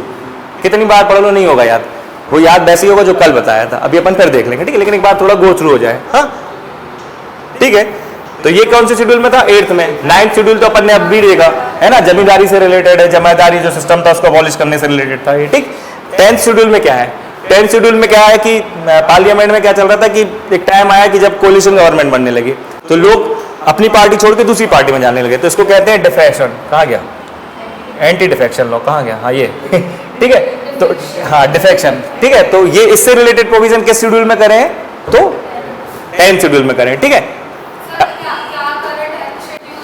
10th schedule में पार्टीज के जो मेंबर्स है ना, हमारी पार्टी मान लीजिए बीजेपी का पार्टी का मेंबर है, तो वो क्या कर रहा था कि उन्होंने देखा कि कांग्रेस वाले उनको पैसे दे रहा है, तो ये पार्टी छोड़ के वो दूसरी पार्टी ज्वाइन कर लेता था, तो इससे पॉलिटिकल इंस्टेबिलिटी आ रही थी, बार बार गवर्नमेंट गिर रही थी, सरकार गिर रही थी, है ना, करप्शन बढ़ रहा था। तो इस चीज को टैकल करने के लिए 10th शेड्यूल ऐड करते हैं, ये करते हैं 52nd कॉन्स्टिट्यूशन अमेंडमेंट एक्ट 1985 से। क्या है मैं बिल्कुल बताएंगे अपन। हाँ हाँ, अभी जो हुआ था, लेकिन उसके प्रोविजन है, हाँ बिल्कुल, अभी जो हुआ था ना कि कांग्रेस के पार्टी के बहुत सारे बीजेपी में आ गए, मतलब आ नहीं गए थे वो, लेकिन उन्होंने छोड़ दी थी पार्टी और कांग्रेस गवर्नमेंट गिर गई थी। इसके प्रोविजन है, ऐसा नहीं होगा कि कोई एक बंदा मतलब ऐसा है कि लगभग अगर पार्टी के 100 मेंबर्स हैं तो उस 100 का 15% अगर एक साथ अगर दूसरी पार्टी में जाते हैं तो उसको नहीं माना जाएगा, इसके अंदर वो एंटी डिफेक्शन नहीं कहलाएगा, लेकिन एक बंदा जाएगा तो कहलाएगा, समझ लो, है ना। ऐसे बहुत सारे प्रोविजन है, एंटी डिफेक्शन में क्या है वो अपन देखेंगे वहां पर, लेकिन डिफेक्शन से रिलेटेड किस शेड्यूल में प्रोविजन करेंगे तो 10th शेड्यूल में करें। ठीक, सिमिलरली फिर 11th और 12th शेड्यूल, तो 11th शेड्यूल तो रिलेटेड हमारे पंचायत से, है ना, उसमें 29 सब्जेक्ट्स हैं पंचायत के अंदर। ठीक है, बहुत सारे सब्जेक्ट जैसे हमने वाटर, सैनिटेशन, इलेक्ट्रिसिटी, ठीक है, ये सारे सब्जेक्ट हमने हेल्थ टाइप के, ये छोटे टाइप के सब्जेक्ट ये पंचायत को देते हैं। वो पूछता है कि 11th मतलब सबसे पहले तो यही पूछेगा कि यार पंचायत से रिलेटेड कौन सा शेड्यूल है इसमें, तो आपको बताना पड़ेगा 11th शेड्यूल आता है। ठीक है, पंचायत को कितने सब्जेक्ट्स दिए गए हैं, कितने सब्जेक्ट्स पे ये लॉ बना सकता है, ठीक है, कंट्रोल कर सकता है, तो 29 सब्जेक्ट्स पंचायत से रिलेटेड है। ठीक है, और ये 73rd कॉन्स्टिट्यूशन से लिखा हुआ है ना, उससे अमेंड हुआ 1992 में, इसको ऐड किया है ना। फिर ऐसे ही आता है 12th शेड्यूल, तो ये है पंचायत के बाद आ गई म्यूनसिपैलिटीज, है ना, और इसमें 18 सब्जेक्ट्स आते हैं इसके अंडर में। ठीक, और इसको 74th अमेंडमेंट एक्ट 1992 से ऐड किया गया था। ठीक है, अब यहां पे देखो ये this schedule was added by the 74th, मतलब लास्ट वाला 74th था और उससे ऊपर वाला सेकंड लास्ट 73rd, दिख रहा है। देखो कुछ नहीं है, 8th शेड्यूल तक तो थे ओरिजिनली, 9th शेड्यूल हमने फर्स्ट कॉन्स्टिट्यूशन अमेंडमेंट से ऐड करा, ये काय से रिलेटेड था, जमींदारी से था। 10th वाला हमने 52nd कॉन्स्टिट्यूशन, वो पहले कॉन्स्टिट्यूशन से करा था। अब अभी तक कितने हो गए हैं, 105 अपन उस दिन देखे थे, 105 अमेंडमेंट अभी तक हो चुके हैं। तो 52nd जो कॉन्स्टिट्यूशन अमेंडमेंट था ना, 52nd वाला, इससे वाले को हमने इसको ऐड किया 10th शेड्यूल को, ये हुआ था 1985 में, है ना। 1985 में कोलिशन गवर्नमेंट बनने लगी थी, कोई भी पार्टी को मेजोरिटी नहीं मिल रही थी, तो कोलिशन गवर्नमेंट बनने लगी। तो उससे क्या होता था कि लोग अपना फायदा उठाते थे, जिसको लगता था दूसरी पार्टी को ज्वाइन कर लेता था, तो बार बार सर गवर्नमेंट इंस्टेबल हो रही थी, करप्शन बढ़ रहा था, उसको टैकल करने के लिए 52nd कॉन्स्टिट्यूशन अमेंडमेंट एक्ट 1985 लेकर के आए और 10th शेड्यूल जोड़ दिया, और उसमें प्रोविजन कर दिया कि यार अगर 15% से ज्यादा लोग जाएंगे तब इसको एंटी डिफेक्शन नहीं माना जाएगा। तो बहुत नंबर होते हैं, मतलब 15% अगर किसी पार्टी के जा रहे हैं तो बड़ी बात है, 1-2 लोग चले जा सकते हैं, बड़ी बात है कि यार मतलब समझ में आता है कि यार 1-2 लोग हो सकता है पैसे की लालच में चले जाएं, लेकिन अगर 15% जा रहे हैं, 20% जा रहे हैं, तो फिर वो बड़ी बात हो जाती कि तब फिर ऐसे में लोग आपकी पार्टी के खुद ही आपकी बातों को नहीं मान रहे और खुद अलग होना चाहते, तो फिर वो ऐसे में नहीं एंटी डिफेक्शन माना जाएगा। इसी का यही थी, आयाराम गयाराम की राजनीति यही थी, आए गए ये यही से आ रहे थे कि कभी भी किसी पार्टी को जाते थे, कभी इसके हो गए सनम, कभी उसके हो गए सनम। ठीक है, तो ये यही चल रहा था यहाँ पे, उसको टैकल करने के लिए 10th कॉन्स्टिट्यूशनल अमेंडमेंट लाए। फिर 11th वाला आया, तो ये पंचायत से रिलेटेड, पंचायत का क्या है, सबसे पहले पंचायत का थोड़ा सा सुन लो यहाँ पे। पंचायत को पहले कॉन्स्टिट्यूशन मतलब स्टेटस नहीं दिया था, पंचायत के लिए प्रोविजन करे गए थे कि भाई पंचायत होगी, लोग अपने अपने, पंचायत मतलब डिसेंट्रलाइजेशन करना है ना, पावर्स का डिसेंट्रलाइज करना, मतलब जैसे अभी तक पूरे वर्ल्ड में सिर्फ दो लेवल पे गवर्नमेंट होती है, एक तो सेंट्रल लेवल पर और दूसरी होती है प्रोविंसेस या स्टेट लेवल पर। इंडिया ने पहली बार ऐसा किया कि इनसे आगे बढ़ते हुए डिसेंट्रलाइज किया, मतलब पावर का और डिस्ट्रीब्यूशन किया और नीचे लेवल तक लेकर के आए, और पंचायत और ये म्यूनिसिपैलिटीज हैं ये फॉर्म कर, हाँ यही कराता है, इसको कहते हैं 3 टायर। अभी तक सेकंड मतलब 2 टायर गवर्नमेंट है, प्रोविंस मतलब सेंटर की गवर्नमेंट और स्टेट की गवर्नमेंट है, प्रोविंस की वो 2 टायर। ये नीचे डिसेंट्रलाइज करा, मतलब पावर को और नीचे लेवल तक लेकर के आओ, 3 टायर गवर्नमेंट ये यहाँ पर करती टायर गवर्नमेंट। तो यही थी पंचायत। तो अब इसको ऐड किया, इसको कॉन्स्टिट्यूशनल स्टेटस दिया, तो ये 73rd कॉन्स्टिट्यूशन से इसको पंचायत को इनने कॉन्स्टिट्यूशनल स्टेटस दे दिया। अब ये कॉन्स्टिट्यूशन का पार्ट है, ठीक है। तो ये है स्टेटस। तो इसके लिए इनने एक नया शेड्यूल जोड़ा, उसका नाम दिया 11 शेड्यूल। 11 नंबर पे आया तो 11 शेड्यूल हो गया है ना। और कितने सब्जेक्ट दे दिए पंचायत को? 29 है ना, कि भाई आप बनाओगे डिसेंट। अब जैसे राज्यों को दे रहे थे आप वहां पर है ना 2 टियर गवर्नमेंट, तो राज्य के पास स्टेट लिस्ट थी, उस स्टेट लिस्ट से जो है वो अपने सब्जेक्ट बना सकते थे, फॉर्म कर सकते थे। अब पंचायत को अगर आप पावर दे रहे हो तो काय की पावर दे रहे हो, कोई सब्जेक्ट भी तो दो, इसलिए 29 सब्जेक्ट दिए, तब तो डिसेंट्रलाइजेशन हो रहा है पावर का, ठीक है। ऐसे इनके लिए किया क्या, म्यूनिसिपैलिटीज के लिए, इनके लिए 12th शेड्यूल लेकर के आ गए, मतलब लेकर के आ गए, मतलब 12th शेड्यूल को ऐड कर दिया और म्यूनिसिपैलिटीज के लिए 18 सब्जेक्ट्स रख दिए। कौन सी कॉन्स्टिट्यूशन अमेंडमेंट से करा था? तो ये 74 से। हाँ बस यही है। अब ये किस आर्टिकल के अंदर दिए हैं वो अपन बता देंगे, लेकिन अभी तो बस इतना याद रखो बस ये चीज को आगे।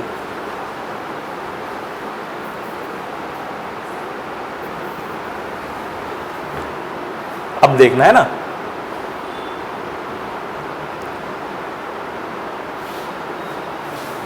ठीक। अब इसकी ट्रिक्स ये है, ट्रिक ये है, शेड्यूल पूरे शेड्यूल 12 के 12 याद करने की ट्रिक है। ऐसे देख लो, अच्छा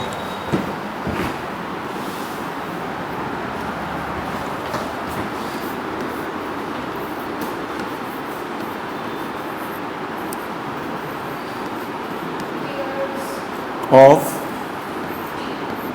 ओल्ड पीएम है ना, इसके सामने लिख दिया नंबर 1, नंबर 2, नंबर 3, नंबर 4, आर लग रहा है ना ये, हाँ है ना, 5, 6, 7, 8, 9, 10, 11, 12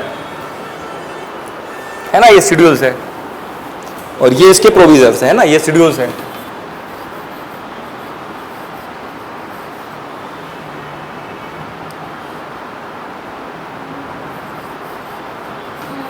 है ना, उससे रिलेटेड प्रोविजन है ना कि उसमें काय का प्रोविजन किया गया,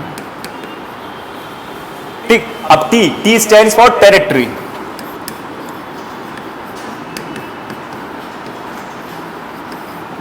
तो यूनियन एंड इट्स टेरिटरी, अगर आपसे पूछे कि यूनियन एंड इट्स टेरिटरी कौन से शेड्यूल में डिफाइन है, तो टी से याद रखना, टी फॉर टेरिटरी मतलब फर्स्ट शेड्यूल में डिफाइन है, ठीक है। ऐसे ई से आ जाएगा, ई से क्या निकल गया, एमोल्यूमेंट्स है ना,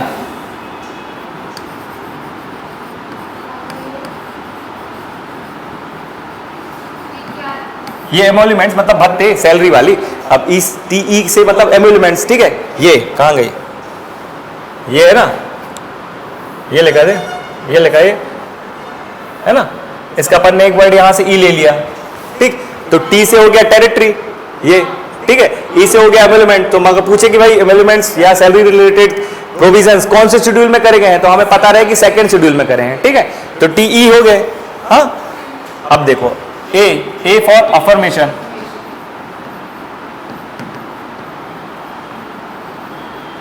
है ना, ये ठीक है, अफर्मेशन है ये, वो ये वाली, ये लिखा ना, ये अफर्मेशन है ना। ए से टी, ई से एमोल्यूमेंट, ए से अफर्मेशन मतलब शपथ, है ना। तो अफर्मेशन रिलेटेड या ओथ रिलेटेड प्रोविजन किस शेड्यूल में करेंगे, तो शेड्यूल नंबर 3 में करे हैं, ठीक है। तो ए तक हो गया। अब आर मींस राज्यसभा, है ना।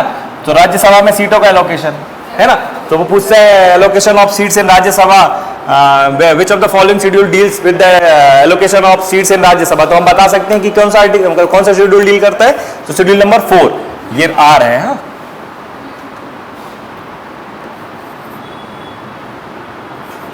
है ना, तो राज्यसभा से रिलेटेड, ठीक है,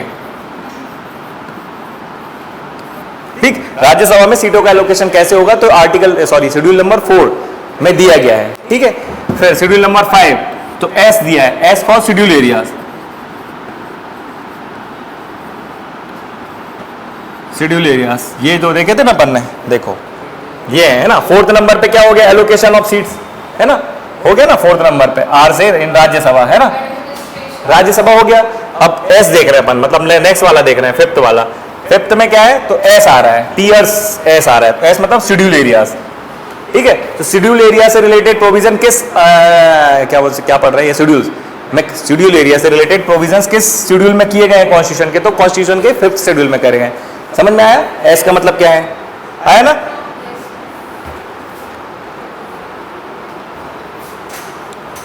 ठीक है, यहां तक हो गए। अब ओ, ये वाला हो, ये वाला आ जाता है अदर शेड्यूल एरियाज, ठीक है। हाँ, ये अदर शेड्यूल एरियाज, ठीक है। ओ से याद रखना, ओ means other schedule areas,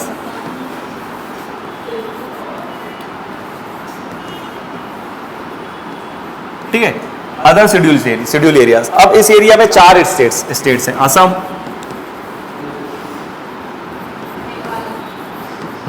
Mizoram,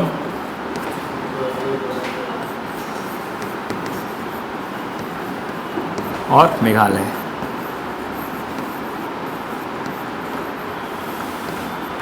चार स्टेट्स हैं, लेकिन ये याद कैसे रहेंगे, है ना। वो देखो अंतर समझ में आ रहा है ना, डिफरेंस क्या है। 5th शेड्यूल में शेड्यूल एरिया से रिलेटेड है, वैसे ही पूछेगा कि शेड्यूल एरिया रिलेटेड प्रोविजंस किस शेड्यूल में करे गए हैं, तो आप बोलोगे मतलब 5th शेड्यूल में करे गए हैं। लेकिन 6th शेड्यूल में अदर शेड्यूल एरिया, वो क्लियर ये पूछता है कि असम, मेघालय, त्रिपुरा, मेघालय मतलब मणिपुर, मिजोरम, इनसे रिलेटेड प्रोविजन किस शेड्यूल में करे गए हैं, या तो वो नाम दे देगा इनके क्लियर, तो आप बता दोगे कि शेड्यूल नंबर 6 में करे गए हैं, ये है ना, ये 6th शेड्यूल का पार्ट है। या वो ये पूछता है कि 6th शेड्यूल के अंडर इनमें से मतलब अंडर इनमें से कौन से स्टेट्स के लिए जो है प्रोविजन करे गए हैं, तो ये स्टेट्स के नाम याद रखना, ये 4। हमने इसको कैसे याद रखना है, हमने इसको करा है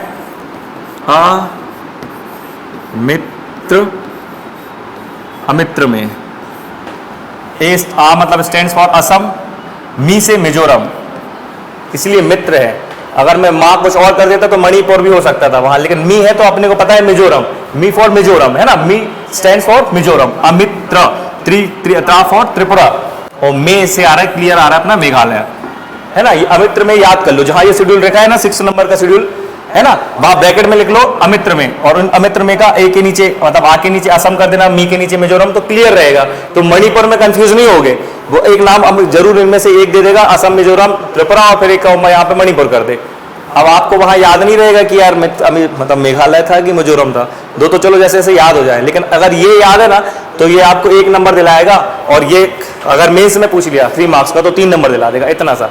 और फट से याद आता है। अब पूछा 6 एरिया मतलब 6 शेड्यूल में किन स्टेट से रिलेटेड प्रोविजन है, तो अमित्र में से रिलेटेड 6 एरिया में ये क्लियर दिखाया है, मतलब स्पेशली बोला गया कि इन 4 स्टेट से रिलेटेड, मतलब इन 4 स्टेट के जो शेड्यूल एरियाज है ना, उनमें एडमिनिस्ट्रेशन कैसा होगा, वहां पे कैसे कंट्रोल करेंगे, उससे रिलेटेड प्रोविजन इस 6 शेड्यूल में करे गए हैं।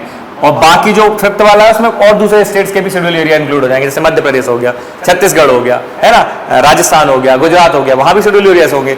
वहां पे कौन से आर्टिकल डील मतलब कौन सा शेड्यूल डील करेगा, तो 5th नंबर का।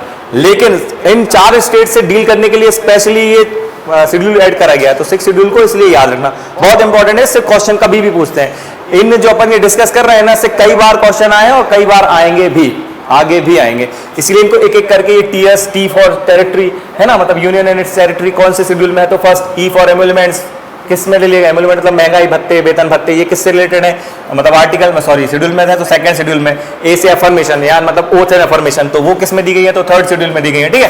फिर आर मतलब 4th नंबर में राज्यसभा है, तो सीटों का लोकेशन कैसे होगा राज्यसभा में, ये कौन सा शेड्यूल डील करता है, 4th नंबर का। 5th नंबर का शेड्यूल क्या डील करता है, कि शेड्यूल एरिया को ही डील करता है, लेकिन इसमें किसी स्टेट को मेंशन नहीं किया उन्होंने, क्लियर है ना, सारे को बोल दिया है। लेकिन जो शेड्यूल 6 है उस शेड्यूल में क्लियर ये 4 स्टेट्स को मेंशन करा है कि इन 4 स्टेट्स में ही मतलब जो कंट्रोल होगा वो इन 4 स्टेट में होगा, ठीक है। उनका एडमिनिस्ट्रेशन कैसे होगा, इन 4 स्टेट के एडमिनिस्ट्रेशन की बात करता है ये 6वें नंबर का 6 नंबर का शेड्यूल, ठीक है। इसको अमित्र में से याद कर लेना, है ना, बहुत अच्छे से याद रहेगा और कभी लाइफ में कभी कंफ्यूजन नहीं होगा। कभी भी कोई सोते हुए भी पूछेगा ना कि अंडर मतलब शेड्यूल 6 के अंडर जो स्टेट्स आते हैं उनके नाम बताओ, तो फट से बता दोगे बिना किसी कंफ्यूजन के, बोलना 101% सही है, जाओ केस कर दो, ठीक है। तो ये हो गए। अब आता है नंबर F, ठीक है, यहाँ पे भी देखते चलो, ठीक है।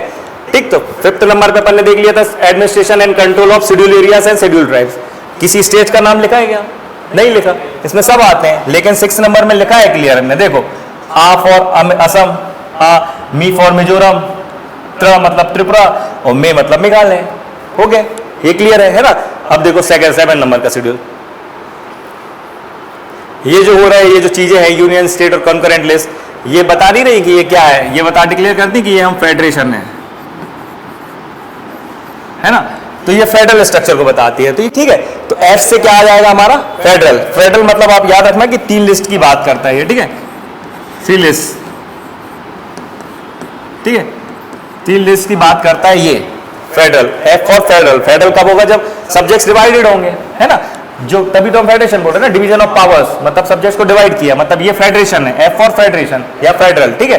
तो फेडरल कैरेक्टर की बात है, मतलब 3 लिस्ट को कौन से शेड्यूल के अंदर रखा है? तो शेड्यूल नंबर 7, क्लियर है ना। तो टीयर्स ऑफ हो गए, फिर अगला ओ आ रहा है, जो ओ, ये वाला जो है ये है ऑफिशियल लैंग्वेज को, ऑफिशियल लैंग्वेजेस है ना।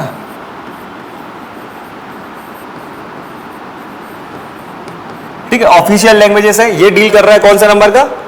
8 नंबर का है ये, ठीक है। ये ज्यादा थोड़ा सा कंजस्टेड हो गया इनको, है ना। फिर 9, 10, 11, 12, ठीक। तो 8 नंबर तक हो गए, ओ है ये, ठीक है, ऑफिशियल लैंग्वेज। अब यहां देखो ऑफिशियल लैंग्वेज, ठीक है। 7 शेड्यूल में अपन ने देख रहा है कि फेडरेशन की बात कर रहा है, फेडरल स्ट्रक्चर की बात कर रहा है, क्योंकि ये लिस्ट में डिवाइड हो रहा है। तो एफ से आप याद करना फेडरेशन या फेडरल, और उससे आपको याद हो जाएगा फेडरल मतलब सब्जेक्ट को डिवाइड कराया गया 3 लिस्ट में। वो पूछता है एग्जाम में कि मतलब जो 3 लिस्ट है वो इनमें से किस शेड्यूल में डिफाइन करी गई है? तो शेड्यूल नंबर कौन सा था? 7 नंबर, है ना। अब 8 नंबर का शेड्यूल देखो, तो ऑफिशियल लैंग्वेज दी गई है ना, 8 शेड्यूल में official language, oh for official language, tiers of, ठीक है। ओल्ड, अब ओल्ड का ओ आ गया। अब देखो इसकी लैंग्वेज है 22।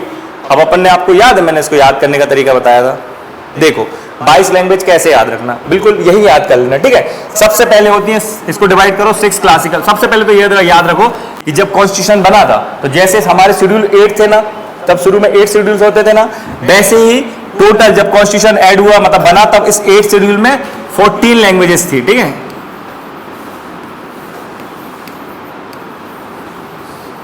ठीक है, जब कॉन्स्टिट्यूशन बना तो सबसे पहले 14 लैंग्वेजेस थी, ठीक। ये 14 लैंग्वेजेस कौन थी? तो सबसे पहले 6 लैंग्वेज याद करो, जो है क्या?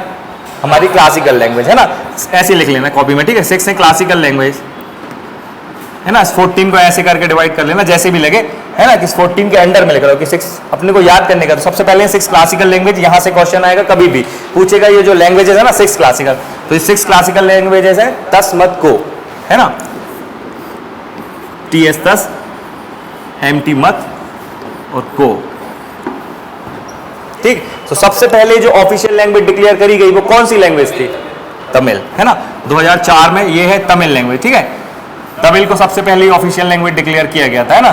फिर संस्कृत को 2005 में, और फिर आगे चलती गई थी 2008, फिर 9, फिर अभी रिसेंट जिसको डिक्लेयर किया गया है ये ओडिया है, ठीक है। ओडिया लैंग्वेज 2014 में डिक्लेयर किया है इसको, ठीक है, ऑफिशियल लैंग्वेज ओडिया को, है ना। तो टी फॉर तमिल लिखो, तस्मत को, है ना। तो 6 ऑफिशियल लैंग्वेज जो, सॉरी 6 क्लासिकल लैंग्वेज जो अपन लिख रहे हैं उसमें ये लिखना नीचे तस्मत को, और टी के यहाँ पे लिखना डैश करके तमिल, एस फॉर संस्कृत, है ना, एम फॉर मलयालम और टी फॉर तेलुगु, ठीक।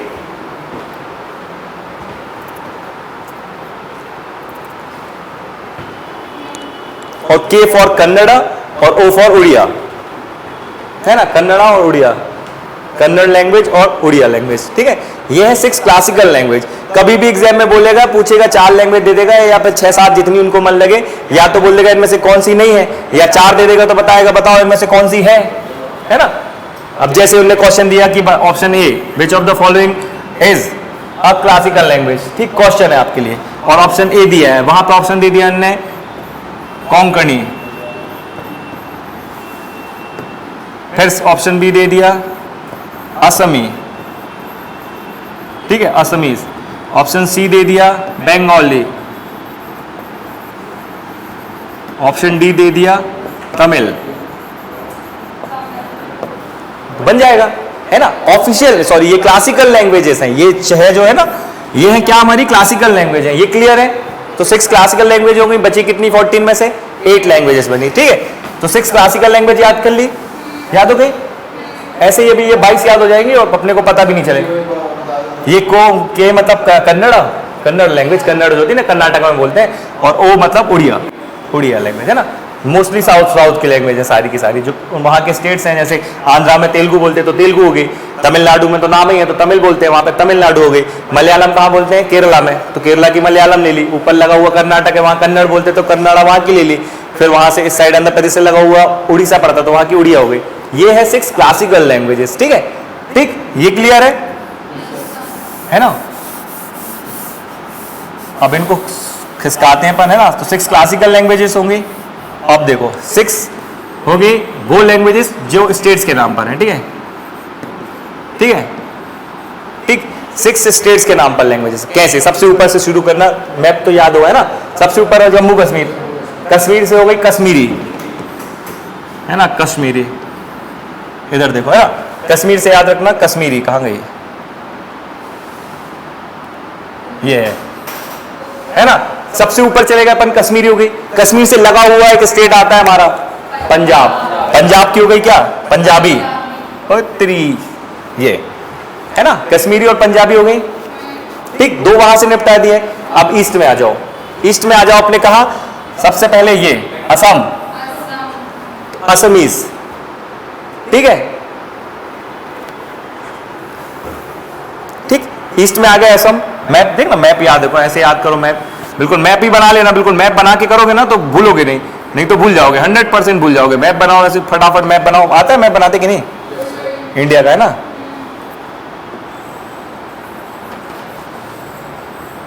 ठीक। ये इधर बना दो तो कश्मीरी कर दो, इधर है ना, कश्मीर से कश्मीरी हो गई, ठीक। फिर यहाँ पे ये पंजाब स्टेट है तो ये कर दो पंजाबी हो गई, है ना, पंजाबी हो गई, 2 हो गई। अब इधर अपने इस वाले एरिया में जाते तो ये अपना पड़ता है असम का, तो असमीज हो गई, ठीक है। फिर ये असम से लगा हुआ है नेक्स्ट ये बंगाल, तो बंगाली, ठीक है, बंगाली हो गई,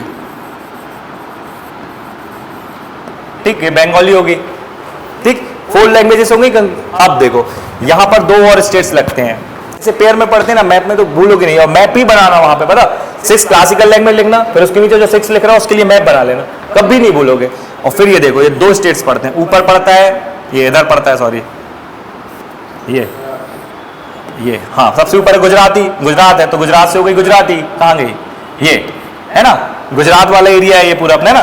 तो गुजरात की हो गई गुजराती, और गुजरात से लगा हुआ एरिया क्या है? मराठा, मतलब महाराष्ट्र का, तो हो गई मराठी, हो गई। 6 यहां पे क्लियर हो गई, ठीक हो गई ना। तो 6 वो हो गई और 6 ये हो गई, कितनी हो गई?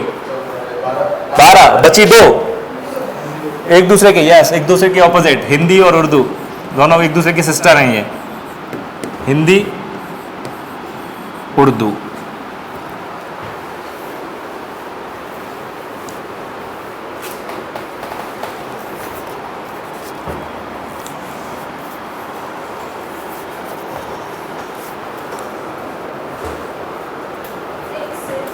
हाँ हो गई, 14 कंप्लीट हो गई।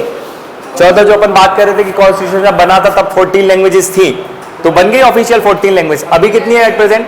22। तो 8 और वो कौन सी है वो और याद करो। ये याद होगी, ये 14 तो नहीं भूलोगे, है ना।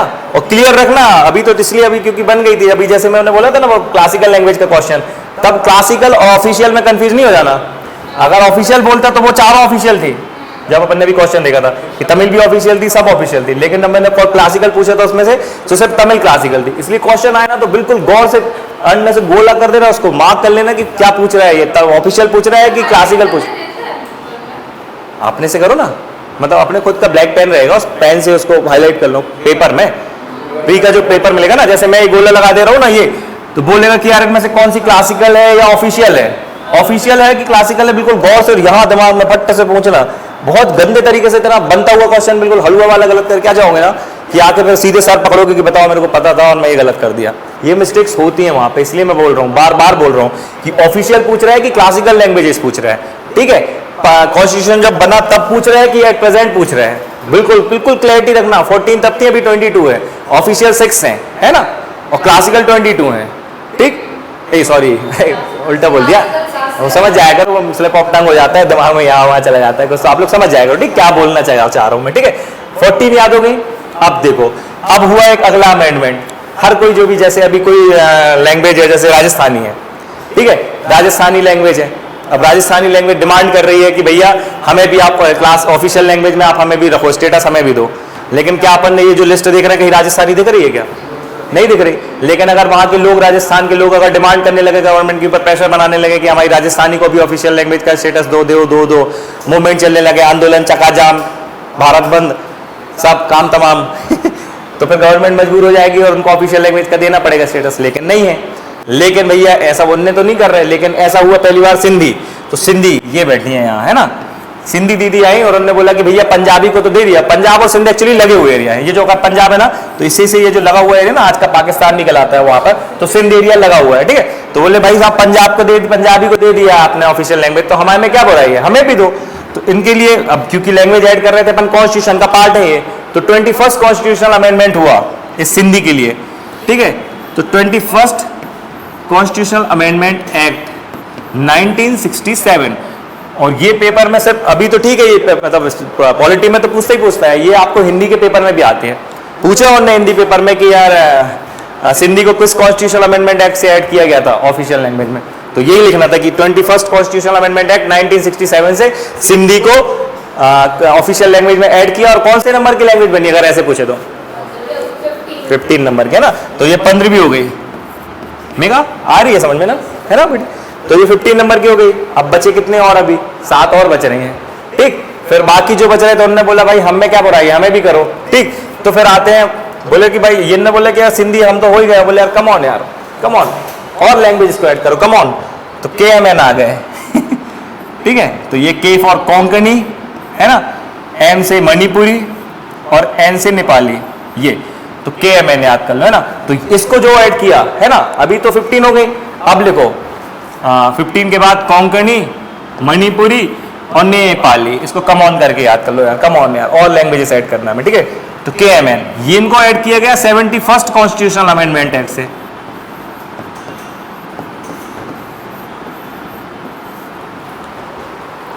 है ना, 1992। KMN, K मतलब कोंकणी, M मतलब मणिपुरी और N मतलब नेपाली, एक से नाम है इसलिए कंफ्यूज नहीं होना, ठीक है। इसको कश्मीरी से नहीं वो कर देना, ठीक है, समझ गए ना। कश्मीरी और मणिपुरी एक जैसे लग रहे हैं क्या, लेकिन कोंकणी और मणिपुरी लगभग थोड़ा सा एक जैसा साउंड करते हैं, ठीक है। और कश्मीरी को तो अपन ने वैसे भी स्टेट के नाम से याद करा है। मैं बता रहा हूँ वहाँ कंफ्यूजन क्या होता है, वो इसमें इसकी जगह कोंकणी की जगह कश्मीरी रख देगा ऑप्शन में, और बोलेगा कि यार 71st कॉन्स्टिट्यूशनल अमेंडमेंट एक्ट 1992 आया था, इसमें से कौन सी लैंग्वेज को ऐड नहीं किया गया था, और वहाँ कश्मीरी भी रहेगी और कोंकणी भी रहेगी, या कश्मीरी की जगह कन्नड़ा दे देंगे, सपोज कन्नड़ा तो थोड़ा इजी हो जाएगा, लेकिन कश्मीरी रख सकते हैं। अब आप कश्मीरी और कोंकणी में कंफ्यूज हो गए कि बॉस हमें को पता तो है, लेकिन अभी कोंकणी था कि कश्मीरी थी, इसलिए कोंकणी एक जैसे नाम है, कोंकणी, मणिपुरी, नेपाली, है ना, कोंकणी, मणिपुरी, नेपाली। इसको 71st कॉन्स्टिट्यूशनल अमेंडमेंट एक्ट 1992 से ऐड किया। ये 3 लैंग्वेजेस और ऐड हो गई, टोटल कितनी हो गई, 15 + 3, 15 + 3 18 हो गई। अब बच रहे 4, हो गए। तो अब कुछ नहीं याद करो, अगर याद ना आए कि वो पूछे कभी एग्जाम में कि BDMS, जैसे BDMS, B फॉर बोडो, है ना, अब बंगाली तो होगा नहीं, वो तो ऑलरेडी हो जाता, B फॉर बोडो, है ना, D से डोंगरी, है ना, M से मैथिली और SS कहाँ गई, संथाली, ये है ना, ये BDMS। क्या कर रहे हो आप ग्रेजुएशन में भाई साहब, मैं BDMS कर रहा हूँ, है ना। तो 92nd कॉन्स्टिट्यूशन अमेंडमेंट एक्ट, ठीक है, 2003 में हुआ था ये, से इसमें BDMS है ना, बिल्कुल कंफ्यूज नहीं होना। BDMS मतलब ये मराठी नहीं घुसेड़ देना यहाँ पे, मैथिली संथली एक से लग रहे हैं ना, एक जैसे साउंड करते हैं प्रोनाउंस करने पे, है ना, इसलिए एक से याद रखना कि BDMS में किन की बात कर रहे हैं। तो ये देखो बोडो दिख रही है, डोगरी दिख रही है इसके नीचे, ये जम्मू कश्मीर में बोली जाती है, बोडो असम में बोलते हैं, है ना, वहां की ट्राइब है एक। तो बोडो, डोगरी, मैथिली कहाँ गई, ये है, कहाँ गई, ये है और ये संताली, ठीक है, ये कहाँ गई, ये है, हाँ, ये 92nd, ठीक है। अगर कभी कंफ्यूज हो जाओ कि यार ये BDMS कौन सी लैंग्वेज, मतलब कौन से कॉन्स्टिट्यूशन अमेंडमेंट से जोड़ी थी, अगर कभी याद ना आए इन केस, तो याद रखना पहली वाली जो अपन ने सिंधी जोड़ी थी कौन से कॉन्स्टिट्यूशन से जोड़ी थी, 21, और जो बाकी की 3 जोड़ी थी कौन से जोड़ी थी, 71 से। दोनों को ऐड करो कितना आता है, 92। इसलिए कभी लाइफ में कंफ्यूज नहीं होना कि 92, कभी पूछे ना कि ये 4 लैंग्वेजेस है कौन से कॉन्स्टिट्यूशन अमेंडमेंट से जोड़ी थी, ऐड करी गई थी, तो 92 कैसे याद है, तो ये 2 को याद रखना है ना, 21 से और ये 21st सेंचुरी में हम रह रहे हैं इसलिए सिंधी आ गए, सिंधी आ गए तो 71 में हमने इसको भी जोड़ लिया, 3 लैंग्वेजेस को और फिर इन दोनों को ऐड करके 92 2003 में BDMS को और ऐड कर दिया, और हम आज की डेट में 22 एट प्रेजेंट ऑफिशियल लैंग्वेजेस हैं इंडिया में। ठीक है, ठीक है, इतनी क्लियर है, ठीक। सुनाओ कौन बता रहे हैं, पूरी 22 लैंग्वेजेस कौन याद दिला रहे हैं? हाँ अमन भैया बताइए। तब सबसे शुरू से शुरू करना, ऑफिशियल लैंग्वेज की कहानी कैसे शुरू हुई थी, कितनी थी शुरू में, ऐसे याद रहेगा ना तो अपने आप माइंड में सेट बनता जाएगा कि यार कितनी स्टार्टिंग में कितनी थी, तो अपन ने देखा 14 थी, है ना। अब उस 14 को अपन ने कैसे याद किया था वो याद करो। स्टेट्स के नाम पे 6 क्लासिकल थी, 6 स्टेट के नाम पर थी। 6 क्लासिकल बताओ फटाफट।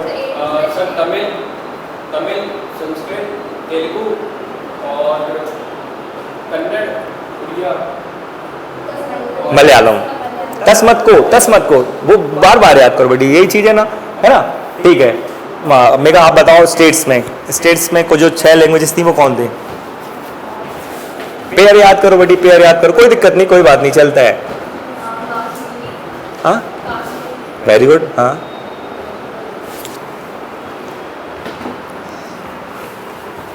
वहीं से पेयर में है ना, पेयर में, कंफ्यूज होना ही नहीं है, पेयर में चलो, पेयर में चलो। कश्मीर के साथ, हाँ वेरी गुड, पंजाबी, फिर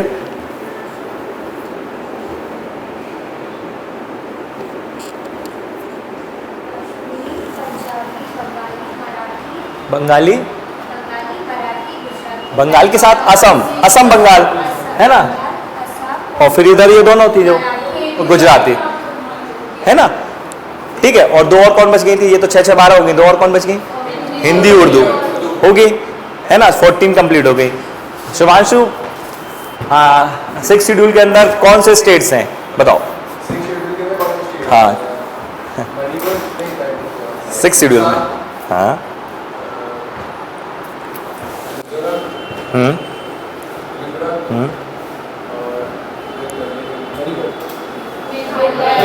मित्र में मेघा को याद कर लो, मेघा अपनी क्लास में ही है तो ऐसे करके याद कर लो। ठीक है, अमित मेघालय, ठीक है, अमित्र मेघालय, अमित्र में, इसलिए मैं लिखा हूँ वहाँ पे, है ना। अमित्र मतलब एक एक वर्ड इसलिए हिंदी में क्लियर लिखा है, ये कंफ्यूजन नहीं क्रिएट होने देता। अभी इंग्लिश में लिखा होता ना तो कंफ्यूज हो जाते हैं, इसलिए हिंदी में लिखा, उसको ऐसे ही लिखना कि आ से असम, मी से तो मणिपुर आ ही नहीं सकता, मी से थोड़ी मणिपुर शुरू होता है, लेकिन मी से मिजोरम शुरू होता है न, मी से मेघालय शुरू होता है, मे से मेघालय शुरू होता है, मतलब, है ना। इसलिए इसको हिंदी में लिखा है, इसलिए इसको ऐसे याद कर लो। ठीक है, याद रहेगी, 1-2 बार घर पे देखना, याद हो जाएंगी, बिल्कुल ईजी है, नहीं तो टेस्ट तो हो गई। ठीक है, तो ऑफिशियल लैंग्वेज कौन से देख लिया अपन ने, है ना। 8th शेड्यूल में ये हो गया। 9th वाला तो अपन ने अब भी देखा, मतलब अगर नहीं भी देखा तो TEA मतलब ओ, ये आधा है ओल्ड, है ना, OLD, फिर PM, है ना। तो 9th शेड्यूल L दिखा रहा है, L मतलब लैंड, L को कर लो यहाँ पे लैंड, है ना। तो आप समझ जाओगे लैंड की कहानी, जमींदारी अबॉलिश कर दी, है ना, zamindari system, abolishment of zamindari system, है ना।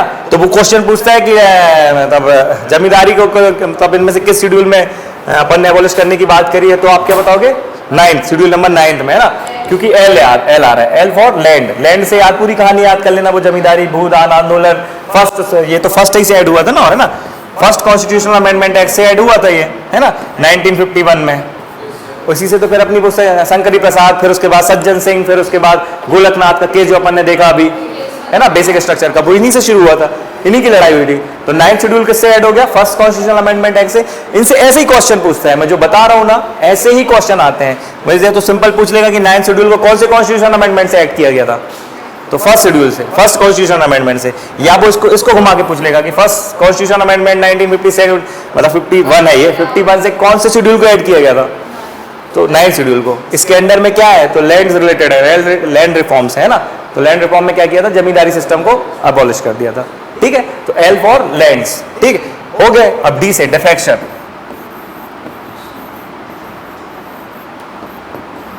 है ना। D फॉर डिफेक्शन, ये हो गया डिफेक्शन मतलब एंटी डिफेक्शन, दल बदल, दल को बदलना। तो ये 10 में है, बस अब बहुत हो गया 10 बस, अब कोई डिफेक्शन नहीं होगा। एंटी डिफेक्शन, एंटी डिफेक्शन के शेड्यूल में डिफाइन किया अपन ने 10th में, है ना। और 11th में तो P फॉर पंचायत, है ना, P से पंचायत और N से म्युनिसिपैलिटीज हो गया ना।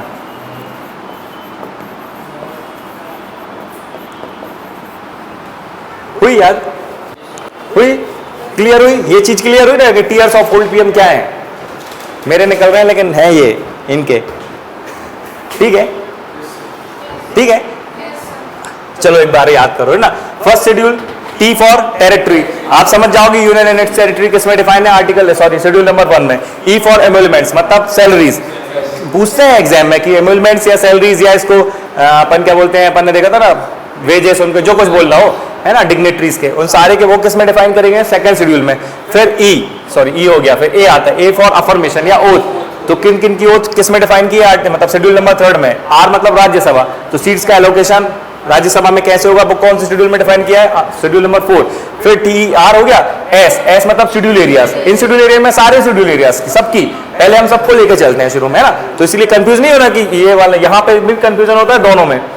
आप ये 6 में और 5 में कंफ्यूज हो गए। 6 वाले शेड्यूल में क्लियरली 4 को मेंशन किया गया इन स्टेट्स को, है ना। लेकिन जब 5th शेड्यूल है, क्योंकि 5th पहले आ रहा है, तो समझ लेना कि सारे शेड्यूल एरियाज के, इनमें किसी एक शेड्यूल एरिया को स्पेसिफिक नहीं मेंशन नहीं करा कि कोई एक को करा हो या 2 को करा हो, जैसे इनने करा है यहाँ पे। लेकिन इस वाले में उन्होंने सारे शेड्यूल एरिया के एडमिनिस्ट्रेशन और उसका कंट्रोल कैसे होगा वो 5th शेड्यूल में बात करी है। लेकिन 6th शेड्यूल में इन 4 एरियाज को, है ना, सॉरी 4 स्टेट्स को बात करी गई है, इनका एडमिनिस्ट्रेशन कंट्रोल कैसे होगा, ये 6th शेड्यूल में बात करी गई है, ठीक है। तो टीयर्स तक यहां तक हो गए। ओ से ऑफ हो गया अदर शेड्यूल एरियाज, ठीक है।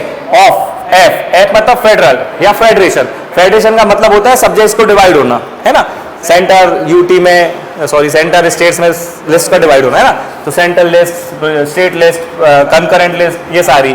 तो फेडरल से समझ जाना कि लिस्ट पूछता है कि लिस्ट कौन से शेड्यूल में डिफाइन करी गई है, तो 7 नंबर 7 में, है ना, 7 शेड्यूल में।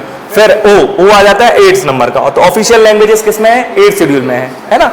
8 शेड्यूल में ऑफिशियल लैंग्वेजेस हैं। फिर 9th नंबर से तो पता ही है, ये फर्स्ट कॉन्स्टिट्यूशन से जोड़ा, काय से रिलेटेड है, लैंड से रिलेटेड, तो ओल्ड, ओ के बाद एल मतलब land, land reforms, land reform मतलब एबोलिशन ऑफ जमींदारी सिस्टम, ठीक है। ये 9th शेड्यूल में। OLD, डी फॉर डिफेक्शन, तो anti defection, defection related provision किस शेड्यूल में है, तो 10th शेड्यूल में, है ना।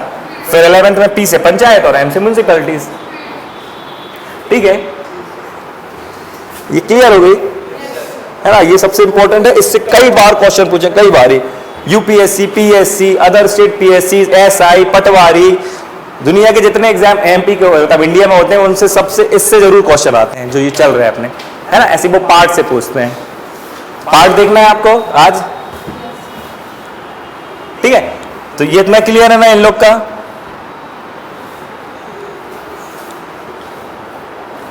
ठीक है।